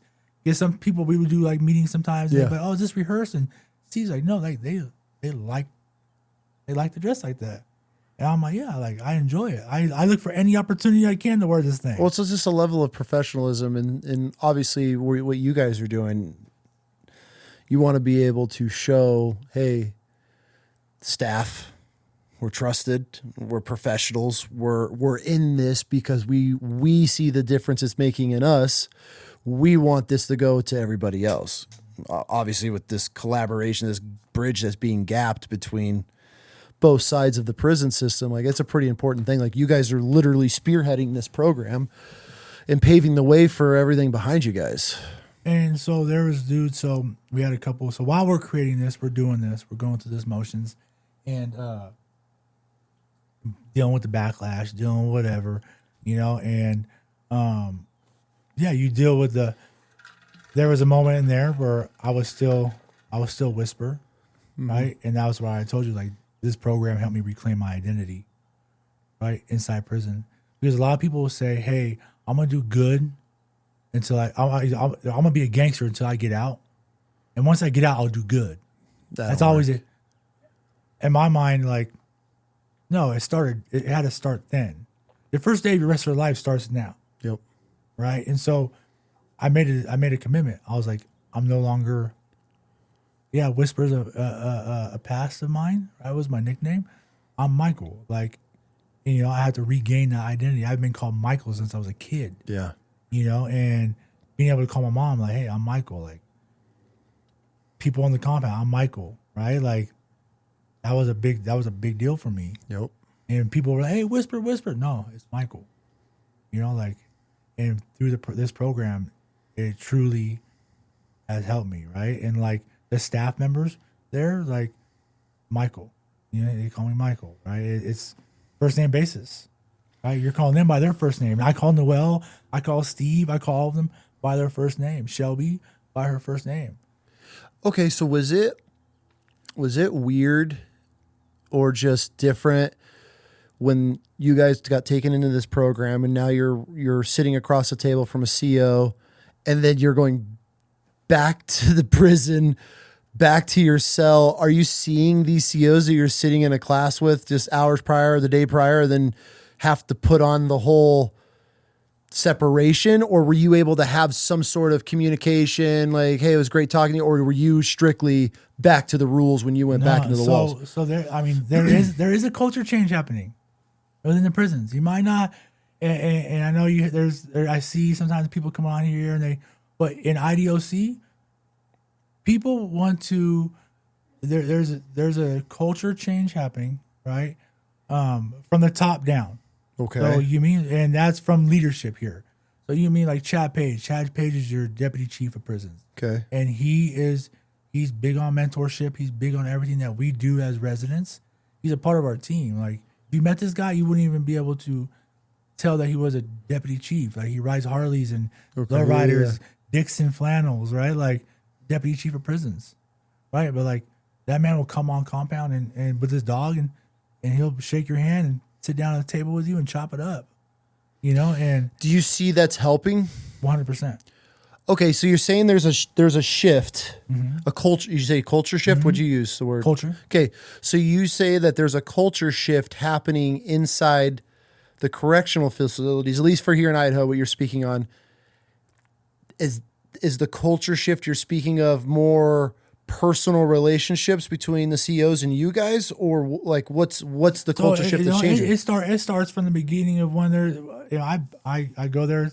I do NEO, new employee orientation. So I teach NEO. So that's new employee orientation. So when staff members become COs, parole officers, clinicians, anything to do with IDOC, I go and I do an hour speech in front of them when they've only been with the department for 4 days. The first person they get to see is me. So you're talking to new hire COs that are coming on the work. What is the mission that you're talking to these new COs for? Where are they going to be successful in this job? Why are you here? A lot of people don't know why they're here. Are you here because you want to be a knuckle dragger? Or are you here because you're here for a paycheck? Or are you here because you want to make impact? And right now, I'll tell you right now, from the top down, they're telling them if you're not here for impact, then you're in the wrong job. And that's and I've been there. I've seen it. And I would say obviously not all of them are like that. You'll go into these prisons. Not everybody's there yet. I mean, it's just they deal with the same thing we deal with. Right? People are like, oh, you're doing that. And they're dealing with the old schools like, oh, you're doing that. Right? Like, especially with Rise. Like Rise was a big like there was a lot of backlash on their side too, on staff side. Right? Like, oh, I never even think about them. Yeah, they haven't just because you have two different, and correct me if I'm wrong, you have two different COs. You have the knuckle draggers that are gonna just beat ass, pepper spray, shoot non-lethal at dudes, and then I feel maybe the other half would be a very small percent of COs that truly want to see guys rehabilitate, get out of the gang life, get off the drugs, get the fuck out of the system. But which one outweighs the other? I mean, obviously you're saying there's a culture change happening, so it would be nice to see more COs going in there. But at the same time, I mean, does it take one bad apple of some inmate to just go in there and shit on everything and then you start back over again? Is that a big fear of yours? 100%. We deal with that. I mean, but they say, the old director, he made a comment. If one inmate shits the bed, I'm not giving everybody diapers. Or something, or whatever it was. So I forget what it was. You mean, and that's that's the truth, though, right? That's how it's supposed to be. It's the nature of the beast, too. Yeah, but with Rise, like when we did launch it, and when we launched it finally, right? Like we launched the pilot program, and there was a moment in that program where there was James, right, and then there was a CO, right, and they had a pass with each other, and that pass, right, and this is in the class. Everybody was surprised that this CO was even in the class. They're like, he signed up for it? Like, because he's just that guy or what, that CO? Okay. And in that class, like, there was a breakdown. So he had put James in the hole 10 times in 1 year. Okay? Under investigation, no DUR, just because. And then James was losing contact with his family, right? His wife was always worried, like there was always something going on, right? Because you lose contact with your family for, 2 weeks at a time, right? And they're worried. So now they're in this class together, right? And now we're talking about we're being vulnerable with each other, right? And that's the point of this class. Let's collaborate. Let's break down those walls, right? Let's get down to that trauma. Oh shit! Sorry, keep going. I want to hear that. Let's get down to that trauma, right? And there was a moment where James broke down, like, why, like, you didn't just hurt me, you hurt my wife. There was a moment where he broke down and he explained his traumas of why he did that. Yeah, his brother, that CO's brother was victimized by drug dealers for 30 plus years, right? Oh, so he's taking it personal. It's a trauma, and so when people we're gang members in prison, we're selling drugs, we're victimizing people in prison. That's what we do. He's taking it out on you. So he's looking for, if he sees someone selling drugs, he wants to take down anybody who's selling drugs in prison. He wants to take you down, right? Oh, shit. Okay, so now you're able to get to the bottom of it. Right. That's incredible. So you have an inmate and a CO trauma dumping on each other. One's getting harassed, one's doing the harassing, and now they're able to come to a common ground. Dude, that's fucking incredible. And not only that, something crazy. So obviously now Joe, his name is Joe, right? I won't say his last name, but Joe. And he likes my pictures on Facebook. He likes my pictures on Instagram, and after that happened, he went to, James was getting a visit from his wife. He walked into visiting, walked up to his wife and said, "Hey, I want to apologize." That's big. And shook her hand. That's big. And she was traumatized by this man. She'd been married to her husband for years. They've been together for 10 years. And he was just getting in the way of that. Mm-hmm. And so, but that's because of Rise. Damn, dude. And you got to spearhead all this? That's because of Rise, bro. And so, and now his relationships and even him as a CO, he's in there. He's like, man, I'm mentoring now. I'm mentoring, like, his mind changes change, bro. About how he wants to make impacts. Who would have thought sitting two people down across from a table from each other and just hashing shit out would be what it takes? You know, we that was our pilot program. Then we ended up launching it, and where we had on the women's side and the men's side, right? And being able to go there with some of them women and facilitate the women's inside the women's prison with them, it's a whole other animal. Why is that? Those traumas and everything. It's another animal, okay, right? Yeah. And so being over there, being able to be a part of that, and just all of it, like it's cracked off. I don't know. We have a few hundred graduates right now.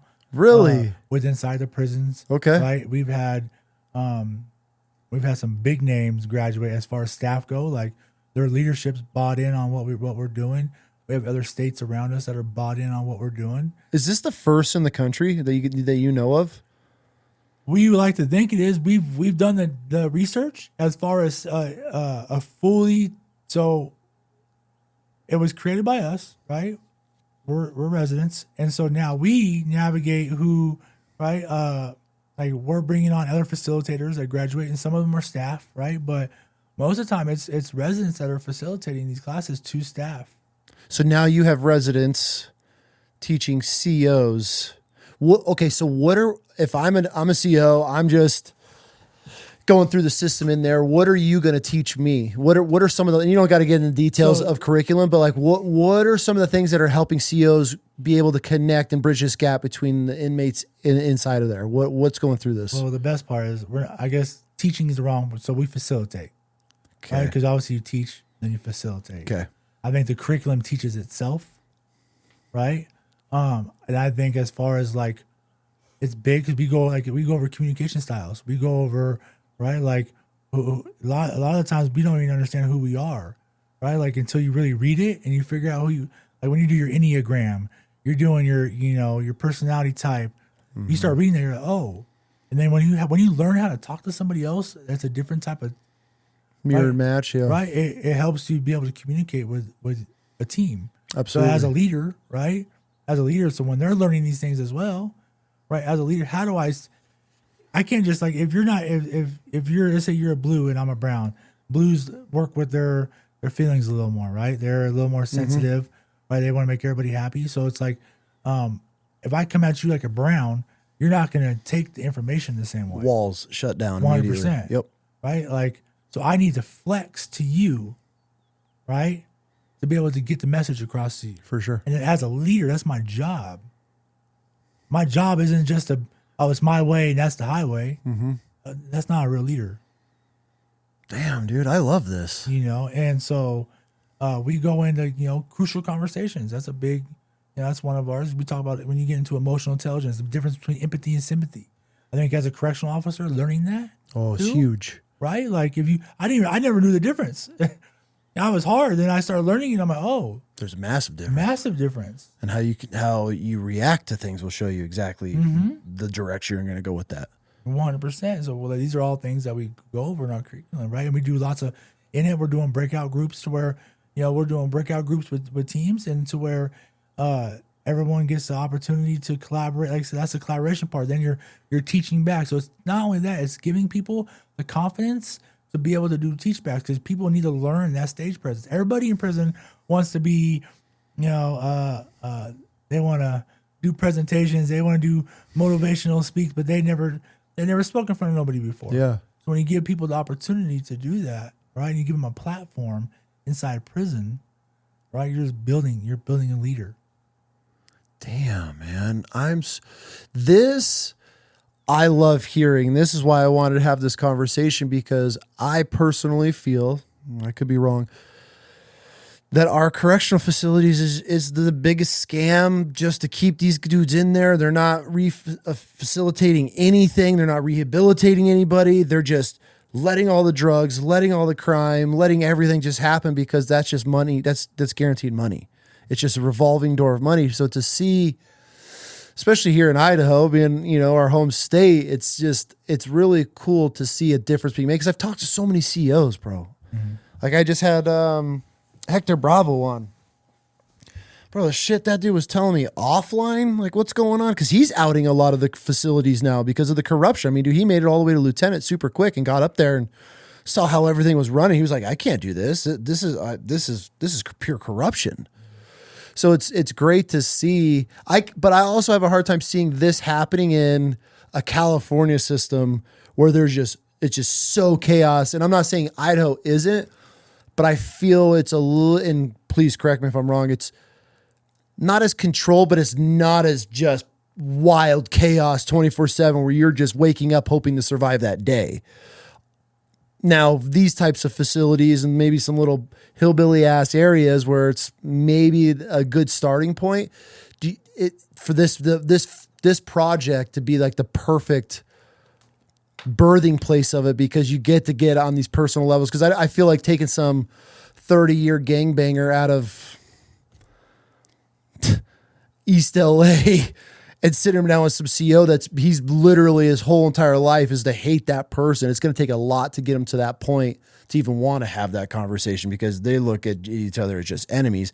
And then you're also dealing with some of these CEOs that are in some of these facilities that just hate the guys they're in there with, all because they have shit thrown on them. They've been assaulted, everything, tried to get stabbed, whatever may happen. There's going to be this really tough mingling, but I feel obviously you guys are doing it the most perfect way, and clearly it's showing results that it's. I mean, fuck, you're the prime example. I mean, you're sitting here from doing all this, and now you're teaching. Who would have thought in a million years you going through all of this to get to this stage to now be helping CEOs and that are coming on and teaching inside the system of what they should expect and how to be helping these guys? I mean, it's so like from there, I ended up going. Steve, he ended up moving to Treasure Valley, CRC, okay, which is a community reentry center. I didn't in the beginning, me and James couldn't get there, right? And I had a buddy named Chris Shanahan. Chris Shanahan has been down 30 years. Okay, he's there, right? He was like the spearhead of the mentor program, and I finally get over there, and we had the rise going in the prisons, right? And so the CRCs are technically under PMP, probation and parole. okay. So when I got over there, I'm like, hey, like, I want to launch Rise over here at PMP. And it was like, oh, well, we can't. There's all. And I was pushing. I'm pushing this, right? Hard. I'm like, I'm going through, I'm building everything. I'm doing all, for a minute, I felt like I was by myself, So there was a minute there where I was like, man, like, am I making the right decision? Like, I'm putting myself out there vulnerable with this. I'm like, this has changed my life. Like, I want to see this grow, And yeah, they're all, I felt like everybody was bucking against me for a second, And I finally got James over and I made this proposal, right? I had it all perfect, I go to Steve. I'm like, look, I want to put this proposal together. This is what I want to do. Because now he was the warden. He's the manager, pretty much like a warden at this place. He promoted lieutenant, right? So he's there. He's like, and now Noelle Barlow, the warden that was now she's the deputy chief of probation and parole. Okay. So now she's the boss. And she's our mom, right? She's the one who, had gave us the green light for Rise where we're at. She didn't really have too much overlook of it, but she's mom. She's the one who says yes or no, right? And so I put a proposal together for her. I'm like, look, she goes, Michael, you guys make it happen. Like, it's already proven. She's already seen it prove. Like, with Rise in her prisons, on the men's side and the women's side, the culture changed. Like, these women were having purpose now. These men were having purpose. They were creating programs. They started creating classes themselves. Oh, shit. They were taking these classes and they were going and trying to create classes themselves. They were trying, it was giving some people purpose. It was giving people, right? Like, and so she said, go ahead.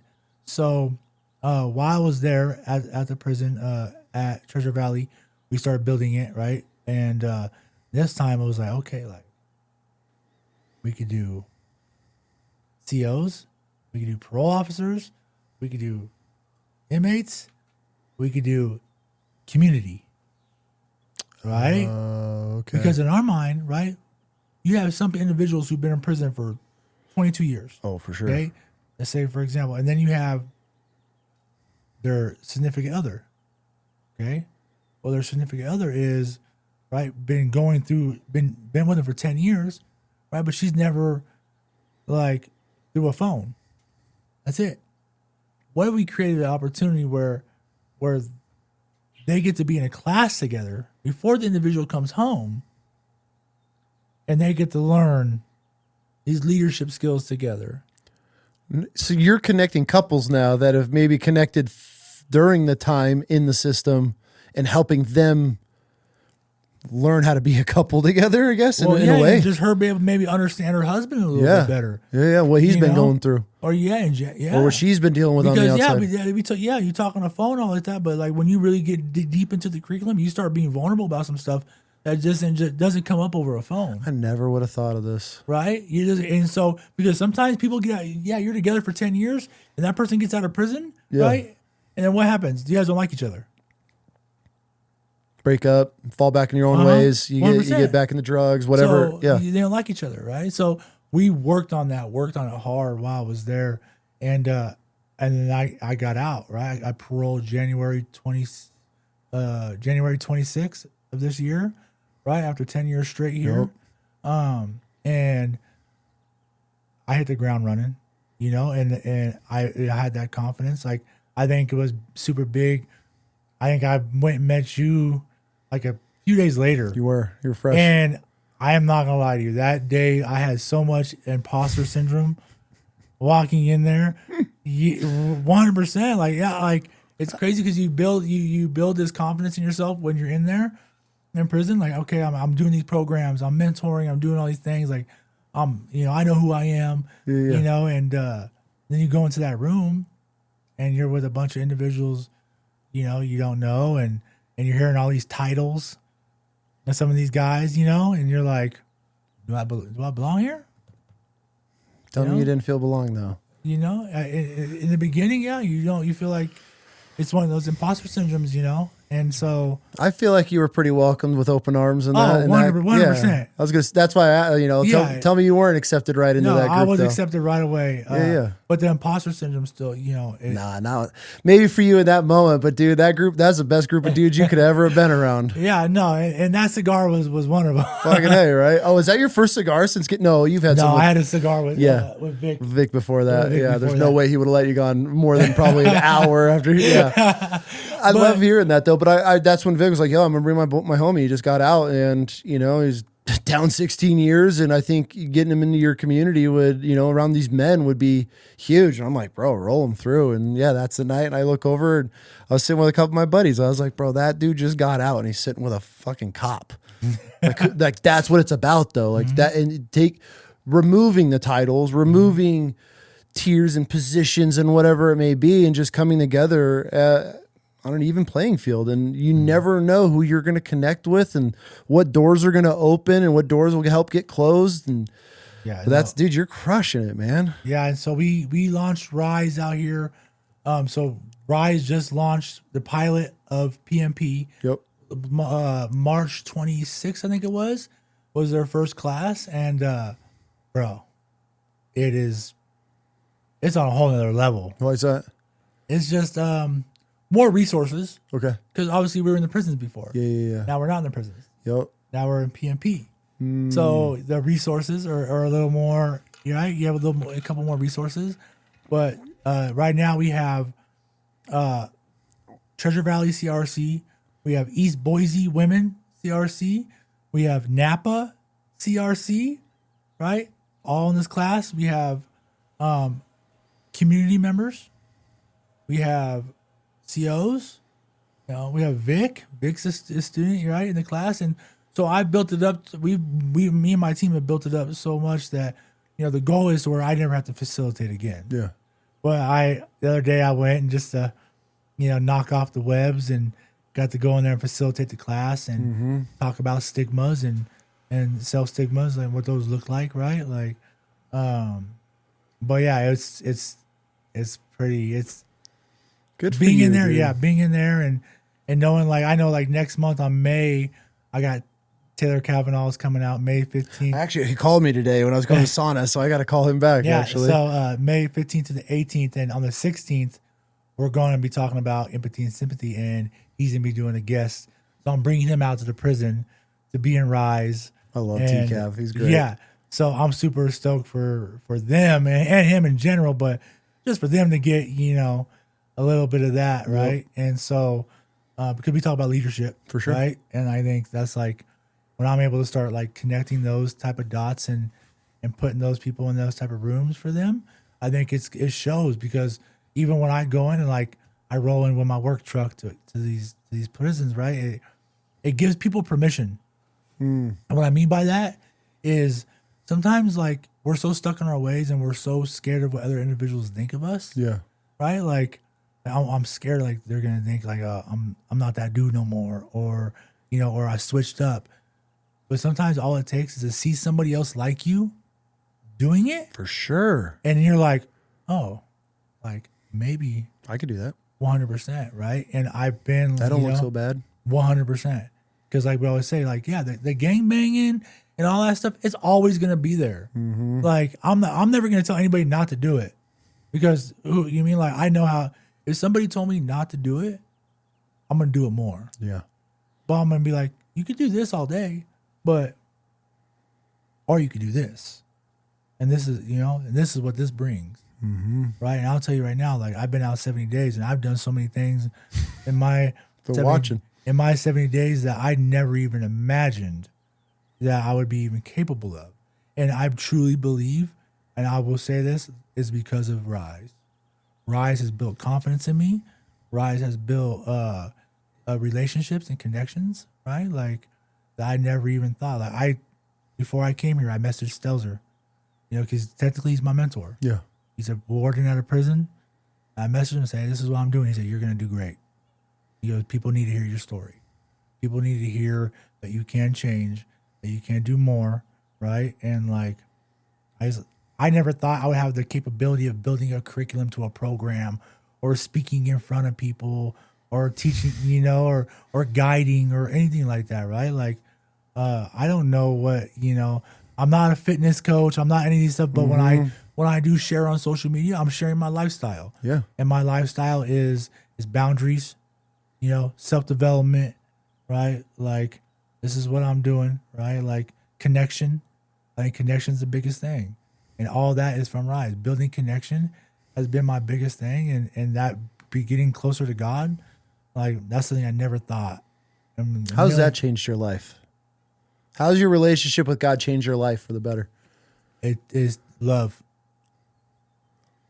Love is the biggest, I don't know. And then one of the greatest feelings? I just, you know, there's individuals like when I go to church, I think that was like the first, when I went to the Calvary for the first time, I walked in there. At first I was like, I don't know how this is going to feel. And just it's one place you could go that you think you would never, you see people, you're like, oh, I would never talk to that person. Me and that person have nothing in common. Well, you got a lot in common there. And they're all giving you, you know what I mean? You're getting hugs and you feel that love, you feel that appreciation, right? And so it's just like you go from that word hate, right? We talked about the word hate to the word love, and just trying to start everything out with the word love. Yeah. I think is big, right? And letting him guide me. I think, like I said, I wouldn't be right here. I wouldn't have the confidence to even do this, right? If it wasn't for God. Absolutely. I'm proud of you, dude. I appreciate it. Seriously, I'm sure there's a lot of people that are proud of you too, that have watched you all these years. Good for you. I'm sure your dad's pretty proud of you. 100%. That's something that, you mean, I truly, I don't know, moving forward, just trying to do things for him and Matt. You mean, I talk about Matt all the time for Matt, and just obviously for my mom, right? Mom. How's your mom taking all this, hearing all this? You know, for a long time, I would call her, but when I started making that change, I'm like, hey, this is what I'm doing. And I don't think, you know, I only called my mom on Saturdays for a decade. That's it. All my mom ever knows is me riding from the hole, riding from AdSeg, Okay. right? Like, She's watched her baby boy grow up in the system. that's all she knows, right? Yeah. So when I started telling her, hey, I'm doing these things, it's not like she's here visiting me, right? Like everybody else is getting visits. Their family's watching it. Their family's coming to events. Mm-hmm. She's hearing me tell her over a phone, "Hey, this is what I'm doing. I probably, you know." But there became a moment where she sees it, you know. Also, at the same time, how many times you tell her I'm going to change, or it's different this time, or I ain't going, you know, I'm working on myself. She's probably had this boy that's been in the system that's cried wolf for 16 years. So she's probably a little apprehensive at first, but the fact that she sees it now, and obviously there's a change. I mean, you guys spearheaded this program and it's crushing it. Well, with all my family, I think, like her side, my mom's side of the family, and my little sister, my little brother, just me and my little sister had a lot of, you know, there was a little beef there for a while. She didn't want, I understood it. She was my baby sister. Yeah. She felt like I chose that lifestyle over her. Yeah. You know, and then there become a point now where, and I would always be like, "Oh, you don't understand me. You don't understand what I've been through. You can't tell somebody that. You can't tell somebody that, you know," and I didn't realize that. Yeah. And now I'm like, you know what? Like, if I did, I'm sorry. And this is what I'm going to do to fix it. I'm going to show you.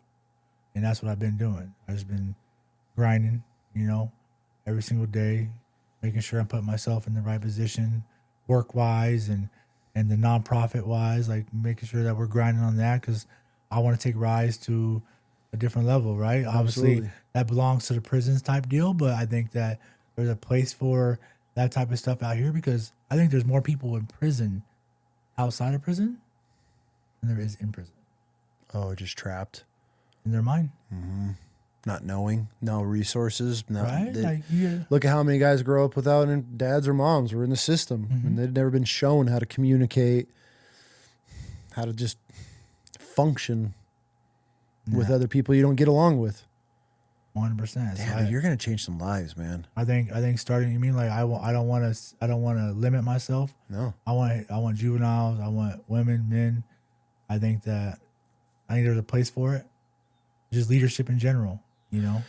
Hopefully this spreads, man, and hopefully this episode people will hear this, and maybe these other facilities will reach out and watch this develop in the U. Now traveling the country, spearheading these new programs, these Rise programs across the country. I could see if it's working the way you're saying it is, and talking to Vic and all the guys in Circle. T-Cab's coming down. T-Cab doesn't put his name on anything. I mean, that dude's got everything going for him. So the fact that he's coming in involved in this, you got a lot of cool shit going on. I was what was it? Monday. I got my first tattoo outside of prison. I got my armpit done. It was how'd that feel? It was the Rise logo. Oh yeah. And I was like, you know what? I gotta do something I have all these tattoos on my body that I've got inside prison. That some of them I'm just like, there's no meaning behind it. Yeah. You know? Yeah. There really isn't. Like I got some, I've done some things for, right? Like there's nothing that really stands for something. And I only have 2 spots left, which is my armpits. Right? So I was like, all right, I'm gonna put the Rise logo on there. So I did that and I sent it to Steve, and Steve was like, that's amazing. You know, and so I don't know, I really want to stand. I think it does. I think this program has something to give to everywhere. Absolutely. And we've had some people. Yeah, I think it was Chicago Elite. I forget the program, but so my friend Chris Shanahan, he's been incarcerated 30 years. Ugh. Okay, and like he's a networker. He's good, you know. And he had 35 to life.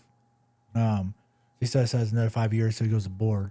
But he speaks with, you know, he spoke with Chicago. I forget what the program was, but they heard what we were doing, and they're like, "Man, we want to know more." No shit. And so, like, that's Chicago, right? Like, they don't play in Chicago. No. So I feel like, yeah, it's gonna spread like wildfire. And, absolutely, it will. Yeah, hopefully this helps. If there's, I guess we could end on this. If there's one message for the young people out there that are finding themselves mixed up or going down some wrong paths, what would be a message for them? Get out your own way. I think sometimes that we get in our own way. I'm guilty of it. Like I'm in my head and I have this whole little, you know, this is how it's going to work, you know, and it never works that way. Nope. get out your own way and ask for help. Because we don't ask for help. I can't think of one time as a kid, or even when I was struggling, because I don't want to think of a kid as like 15. I mean, I was a kid at 25. For sure. Right? And if I would have just asked for help, instead of being like, oh, I got it all figured out, I would maybe not be, I wouldn't be here because I would never be in Idaho, Yeah. But just getting out of your own way and asking for help, right? It's one of those things. It's an ego thing. Yeah. And I think the ego gets in our way. For sure. Right? Ego destroys a lot. 100%. A lot of things. It's gotten in my way a lot. That's for sure. So yeah, I just think get out your own way, ask for help. And that's what I would say. There you go. Well, I'm proud of you, man. Thank you. Again. Thanks, dude. I appreciate this conversation, and I'm really excited to watch where this goes, especially being homegrown, and I'm rooting for you. Oh yeah.